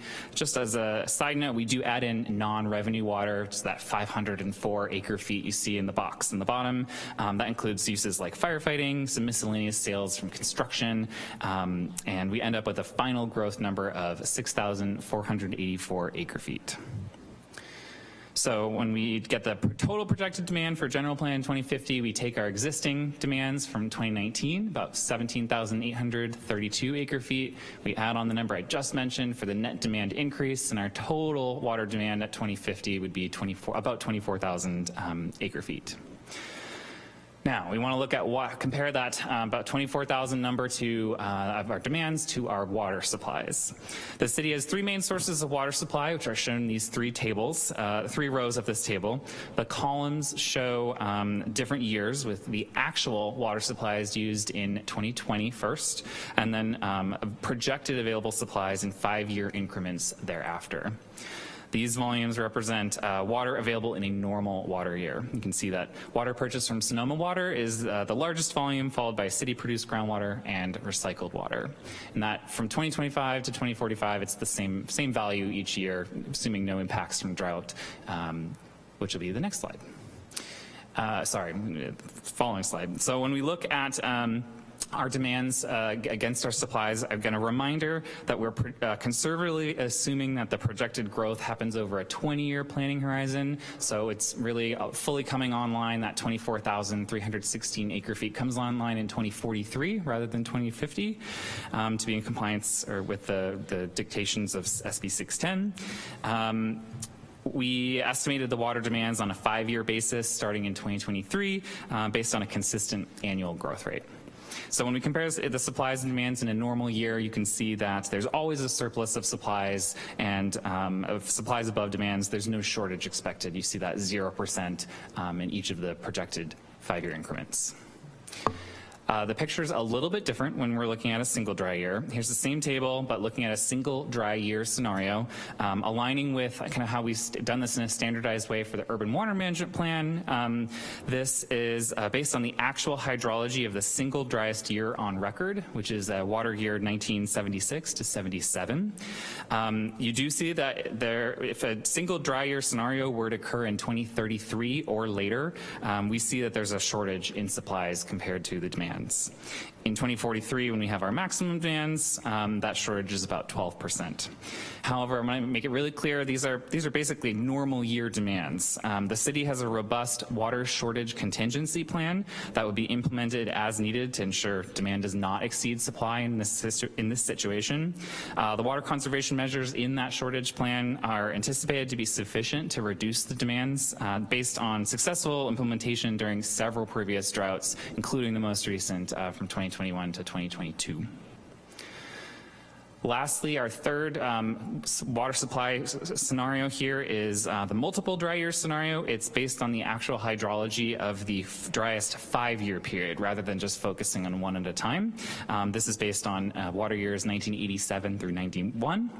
Under this scenario, rainfall is below average, but generally enough rainfall occurs due to large atmospheric storms that sufficient water supply is maintained in Lake Sonoma. So similar to a normal year, you can see that while the surplus may not be quite as large, we still have plenty of supplies compared to demands. No shortage is expected under this standard scenario.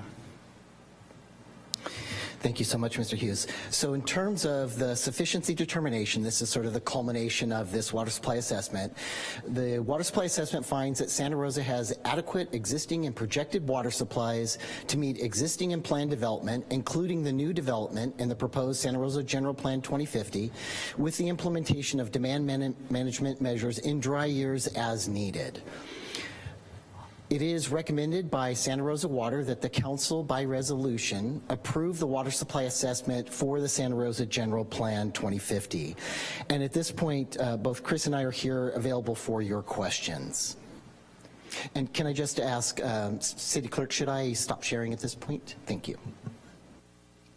Thank you so much for the presentation. I'm going to look to council for questions. Councilmember Rogers. Thank you, Vice Mayor. I just got a point of clarification to make sure I understand it. So for the single dry year calculation, that assumes no contingency plans, no reductions, no rationing of water, but for the multiple dry years, that assumes that we've implemented our shortage contingency plan? I'll give that a shot first, and I'll make sure that Chris can back me up on this, but essentially both of those tables look at before any conservation has occurred. So would there be a shortage based on normal demand without any water conservation measures in place? And as Chris mentioned, we do get enough atmospheric rivers in the driest 5-year period on record that the lake would have enough water supply. However, as you've seen with the recent 3 droughts that we've had since 2007, we're very conservative. So if we get into a second dry year, even if the lake is adequate, it's very likely we would be asking for some measure of conservation to make sure that those would last throughout the region for an extended period of time. But those tables themselves assume what we might call unconstrained demand would be before any measures are in place. Okay, so that makes a lot more sense to me. So in the single dry year, it's showing a 3% reduction for that individual, or 3% shortage for that individual year, but we do assume some level of rainfall, even if it's severely dry in multiple years, which is why on the second chart, the same 2033 year shows that there is no shortage. Correct, because we assume that there would be sufficient atmospheric rivers. For folks who may not remember, 76, 77 rainfall year, I believe we only had about 5 inches of rain. So that's a very specific scenario where we would absolutely anticipate we would have shortages. A dry 5-year period could be similar to what we had recently, where certainly there was still water in Lake Sonoma, but it was getting lower and lower, and so of course we had water conservation measures in place. Okay, great. I appreciate the clarification. Thank you. Any more questions from council? All right, we'll go ahead and put a motion on the floor. Councilmember Stapp, this is yours. Thank you, Vice Mayor. I move that the Council of the City of Santa Rosa adopt the water supply assessment for the Santa Rosa General Plan 2050. Second. Is there any more discussion from council? Madam City Clerk, will you please conduct a roll call vote? Thank you. Sorry about that. We got to go to public comment. Even I keep better. forgetting that one. I apologize. It's good that my technology was slow anyway. So we are now taking public comments on item 14.1. If you are in the council chamber and would like to speak, please make your way to the podium. If you are participating via Zoom, please dial *9 or raise your hand. I'm seeing no one approach the podiums, Vice Mayor, and I'm seeing no hands be raised. Zoom host, do we have any pre-recorded public comments on this item? We do not. Thank you. Thank you. With that, I'll bring it back to council. If there's no more comments, we'll go ahead and call a roll call vote.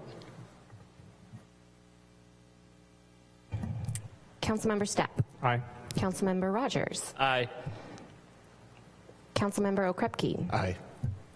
Councilmember Fleming is absent. Councilmember Alvarez. Vice Mayor McDonald. Aye. Let the record show that passes with 4 affirmative votes with Councilmember Alvarez, Councilmember Fleming, and Mayor Rogers absent. Thank you. Thank you for the presentation again. We'll now move on to item 14.2.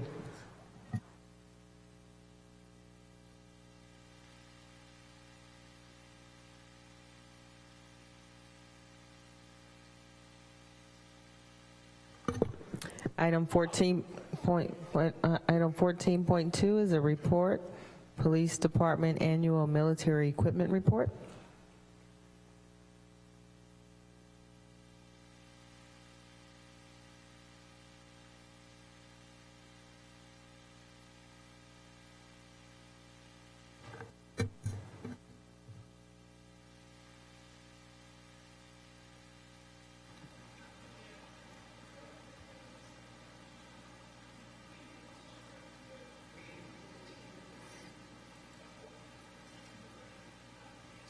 Perfect. Good evening, Vice Mayor McDonald and Council. I'm John Cregan, our Chief of Police, and I'm joined tonight by Captain Dan Marinzik. And Captain Marinzik is truly one of our department subject matter experts on our tactical teams, our tactical equipment, and he's put a significant amount of work into creating our AB 481 annual report. So I'm going to turn it over to him to present that report. Okay. Good evening, council members. Dan Marinzik, I'm a captain with the Santa Rosa Police Department. So, like Chief Cregan here said, we're here today to seek approval of a resolution to accept our military equipment report and renew the ordinance. So I'm going to go over a quick summary of our report, give you some historical context regarding it, and then just a summary of our uses, and then some future acquisitions that we plan to have in the future. Okay. So last year, or actually in September of 2021, Assembly Bill 481 was passed, and it was put into law. And pretty much what that bill required law enforcement agencies in the state of California to do was to seek approval from their governing body, in our case the City Council, about equipment that was deemed military equipment. And so we were required to detail the funding, acquisition, and use, how we're using that equipment, and go before a board and seek approval. So we did that last year in July of 2022. And an ordinance was adopted the following month in August of 2022. And as part of that ordinance, we are required to put together an annual report, which we provide to you, tonight. And so I just want to throw a little caveat in there. Our report for this evening, it's not for the full calendar year. It's just from July of 2022 to June 1st of 2023. And the reason that is because just the way the law was timed and the way that our ordinance was approved, it was easier for us to do it this way. But our hope is in subsequent years that we will be on a calendar year and provide these equipment or annual military reports calendar year. Okay, so this is a quick synopsis. So AB 481, it divides military equipment into 15 different categories. And then one of the things I just want to clarify is that this doesn't necessarily need to be equipment that we have purchased from the military or obtained from the military. In fact, the Santa Rosa Police Department doesn't have any equipment that was obtained from the military. It's just stuff that was deemed through this assembly bill that was military equipment. So when you look at this list right here, we have 8 categories of equipment. I'll just run down them really quick what they are. Unmanned aerial or ground vehicles, those are drones and robots. Armored personnel carrier, It's a rescue vehicle. Command and control vehicles. We had talked about that a little bit a couple weeks ago. Those are those mobile command vehicles we use to dispatch units and help communicate with units in the field. Battering rams, and this is a specific type of battering ram, which I can talk about in a little bit more detail later. Specific firearms outside of our standard issue firearms that we have, flashbangs, chemical agents, and then a long-range acoustic device and projectile launchers, which again I can talk about in more detail or take questions on.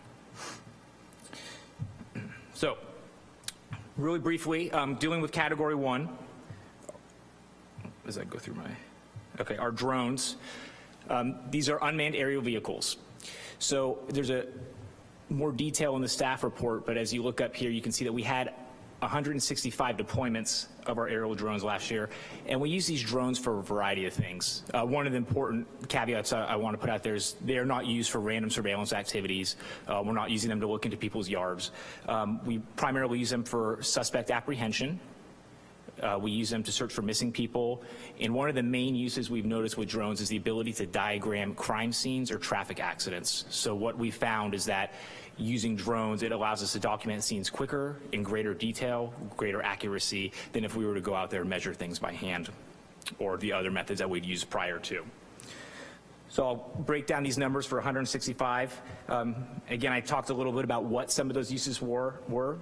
So of those, we had 20 times they were used for suspect apprehension, 16 times we used them for search warrants, 9 times for missing persons, 41 times we used for crime scene or accident scene mapping, 66 of those incidents they were used for training, 6 for demonstrations for community events to detail and talk about what the drones do and why it is that we use them, and then 7 of them were used for interior searches during tactical search warrants.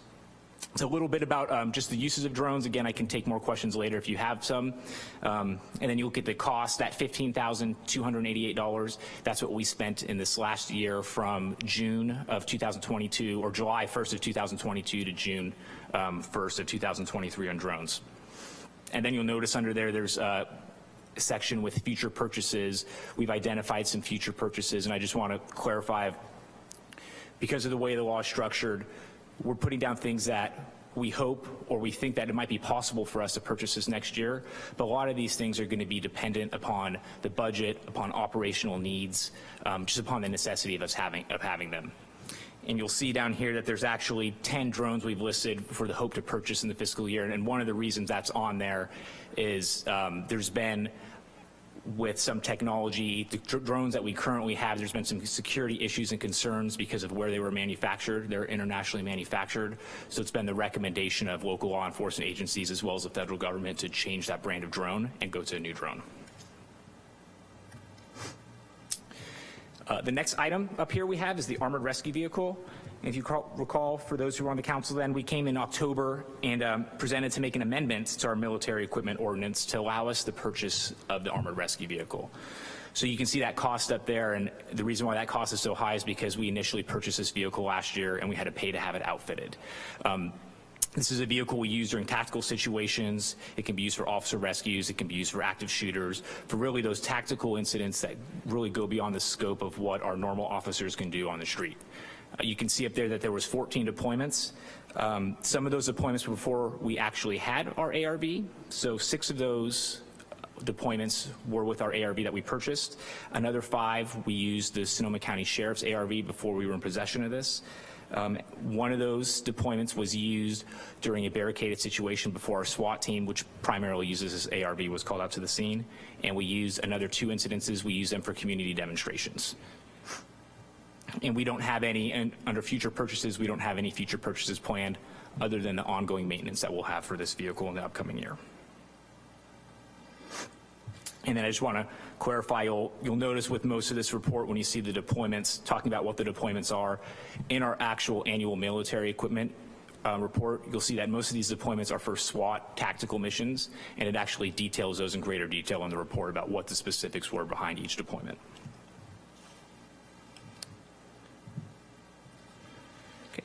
The next item up here is the mobile command vehicle. When this slide was initially made, it was not currently in service. It's since been repaired and back in service. That $5,000 cost you see for the year is just for ongoing fuel maintenance to be serviced by the city. And then also 2 weeks ago, when you look under future purchases, we talked about a mobile command vehicle that was going to be purchased during grant funds. That's what we had presented 2 weeks ago to council for that mobile command vehicle that's going to be purchased with grant funding in the upcoming year. Okay, the next category, it's explosive breaching. We haven't had any deployments with that over the year, no costs. When you look under future purchases, you'll see that we are requesting that we purchase a kinetic breaching tool. And if you look at the bottom right of the screen, that's what a kinetic breaching tool is. And really the simple way to explain that is it's just an item that we can use to open up doors, to breach doors. So one of the things that we have to use currently is a battering ram. Oftentimes it's not as efficient. It takes multiple times and actually to have a successful breach.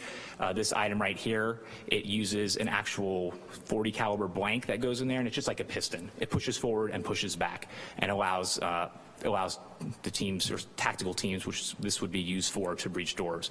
So something like this, and one of the reasons why we're requesting it for future purchases, it's something that during an active shooter situation where multiple doors have to be breached, the efficiency and the ease of being able to use something like this would truly benefit our tactical teams if that unfortunate incident ever happened. The next item on our military equipment, it's specialized firearms and ammunition. And you can see a picture of a rifle down there. These are specialty rifles that are assigned to our SWAT, our tactical team. And you look up there under deployments, it says it's been deployed 11 times, just clarifying there's no officer-involved shootings. They were used during specific search warrants where they deployed with the actual rifles. The cost, no associated cost during this reporting period. And under future purchases, you can see that we're requesting to purchase some ammunition, 2 different types of ammunition, one for the SWAT rifles, the other for specific rifles for our scout team, which they can use to make accurate shots with it's a longer rifle. Pretty much it is more accurate, and they can use in specialized situations. And we're also requesting to purchase 8 new rifles for our SWAT team. And the reason why we're requesting to purchase those is rifles have a finite life, so as you shoot them, the barrels that the bullet travels through, it eventually wears down the barrel and it becomes inaccurate and more inaccurate over time, so you ultimately end up having to replace the rifles. So we're slowly phasing that process in, so we're not purchasing them all at once, but we're staggering them, so the request is to purchase 8 rifles in the upcoming year. Flashbangs, chemical agents. So flashbangs, for those who don't know, they're called noise diversionary devices, and what they do is they emit a really loud sound and a bright light. These are used by our tactical teams in the event that they need to make a quick entry into building and use the element of surprise and speed in order to get in.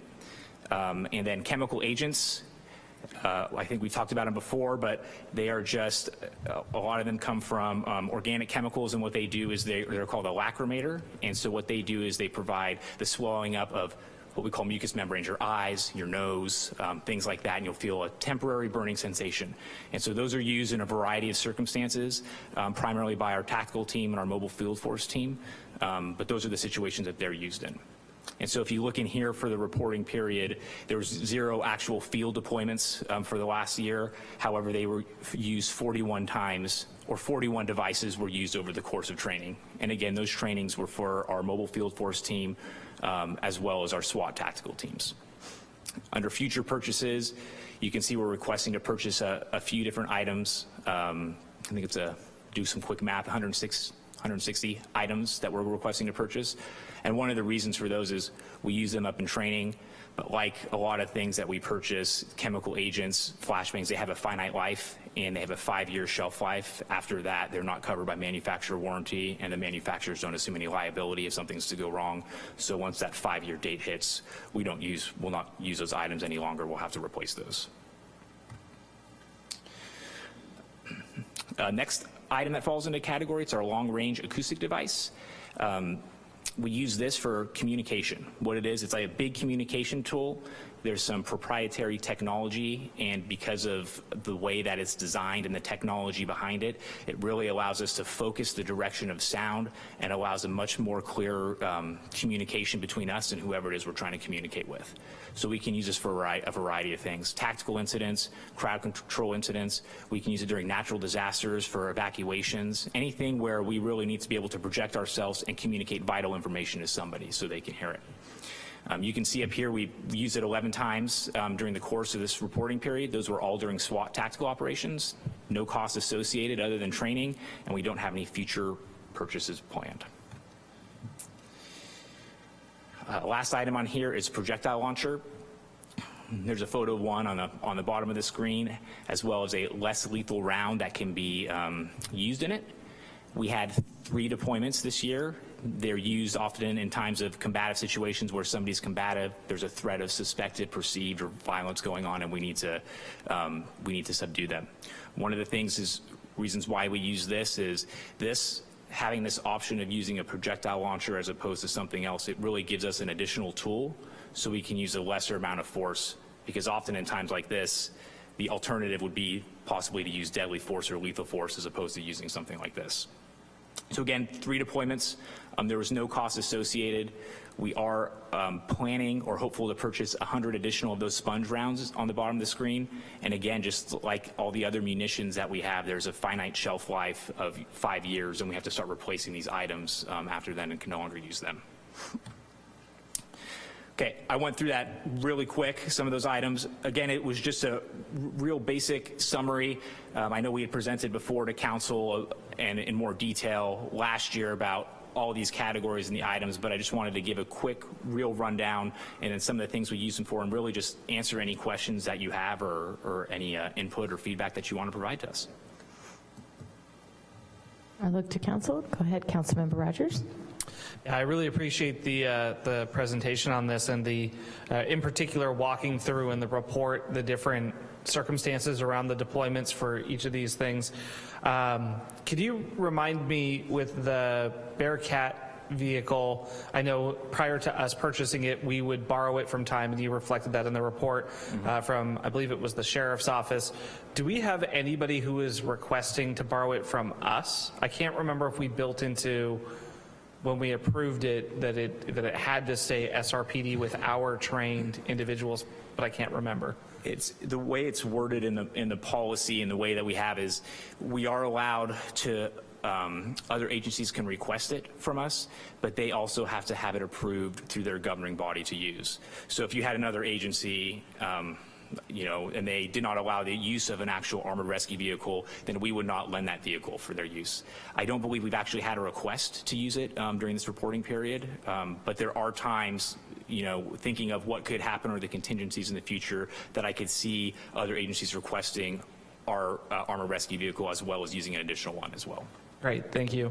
And then for the flights for search warrants, there's 2 different categories that were there for the drones. One was during SWAT operation, or I think it was high risk search warrants that SWAT did, and I think that was 7. And then the regular search warrants at 16. Can you just give us a little context around the benefit of having a drone during a search warrant that's being administered? Yeah, absolutely. And I know it's sometimes we talk about the concept of de-escalation and what de-escalation is, and I mentioned SWAT, and sometimes it's tough to picture how is that de-escalating an incident, but here's how using a drone is actually beneficial. It allows us to get into less lethal or high-risk use of force situations. So the concepts of de-escalation, the basic tenets, it's built on distance and time, right? Having that distance from somebody and having that time from somebody, it allows us to communicate with people. And if we're able to communicate with somebody, then we're allowed to more successfully resolve that incident without using a higher level of force. So having that drone, whether it's going inside and doing an interior search of a building, or whether it's up in the air and looking in the backyard, if we can see what's there before we go in, we can actually put some more thought and have the ability to think of a plan as to how we're going to address this. So if you have a drone that's inside and they see somebody with a gun inside of a living room and we know that person's there, we have the ability to set up that contingency, still provide distance, allow us to use that time, and allow us to call to that person, hopefully communicate it, as opposed to just going right in there where we're confronting somebody armed with a gun. Yeah, that's really helpful. Thank you. Councilmember Stapp. This was a very helpful presentation, and I was caught by a point you made about how the drones are if I heard correctly, they're offsetting officer time or staff time to some extent at accident scenes. Can you say a little bit more about that? I mean, how much are these drones actually, to some extent, paying themselves back with the way that they're offsetting staff time? Yeah, that's a good point that you bring up, and they do. They're allowed to. And I'm going to preface this with, I'm not the expert on crime scene mapping with drones, but prior to drones, we used a system of lasers, and I won't get into all the specifics. It was called Total Station. But the issue with that is it required an officer or a field evidence technician and somebody else to physically go to each piece of evidence, hold up a reflector, and have that laser shoot out at it. So they would constantly have to go through the scene, and it would take several hours, sometimes more. So now we compare that with sending a drone up there, and they're allowed to actually map a crime scene or an accident scene in minutes, in 15 minutes, and 20 minutes, as opposed to several hours. So we're definitely saving staff time when it comes to that. Well, thanks for mentioning that. That's great. That's great to know. And my second and final question is around. It was actually the ammunition purchases, both the the sponge rounds, as well as some of the traditional ammo rounds. I know that training is an issue. I've heard that training is an issue in terms of having access to ranges and being able to, having opportunities to practice with these weapons. Are those ammo, or do we have with the numbers or ammunition rounds that you're specifying here? Those are sufficient for our training needs? Yeah, I'll preface these. This specific ammunition related to the rifles, that's not necessarily. It is used for training, and it's also duty ammo. So just like most of our munitions, there's a finite shelf life, so we cycle through this stuff. Okay. There's a separate type of training round which isn't Assembly Bill 481, which isn't included in our military equipment because doesn't fall in the category, if that makes sense. But this is sufficient for the duty ammunition. But we do find when it comes to training ammunition that not having a training area has been a huge issue. There's not one in Sonoma County, so our officers actually have to go several counties over to Richmond in order to be able to shoot. In order for us to shoot at the junior college up in Windsor, that requires a specific type of ammunition, which is very costly and costs, I think it's about twice as much as our normal ammunition. So there's an extreme, increase in our training costs to use that. Thanks for the clarification. Yes, thank you. Any more questions from council? Councilmember Okrepke, will you put a motion on the floor?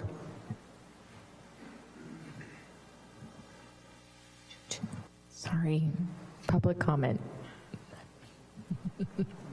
We are now taking public comment on item 14.2.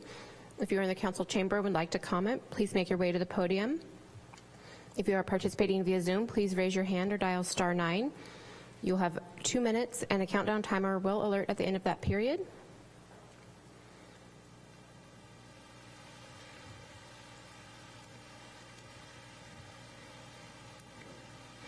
Thank you, sir. Please go ahead with your comment. If you so choose, please identify yourself for the public record. My name is Victor Castro, and I just have 2 questions. I think that the drones are saving a lot of money because it's $90 per deployment, but does that include the labor involved in operation? Because that's saving a lot of money for the city, because the officers would have taken a long time to do what the drone is doing and mapping out the crime scenes.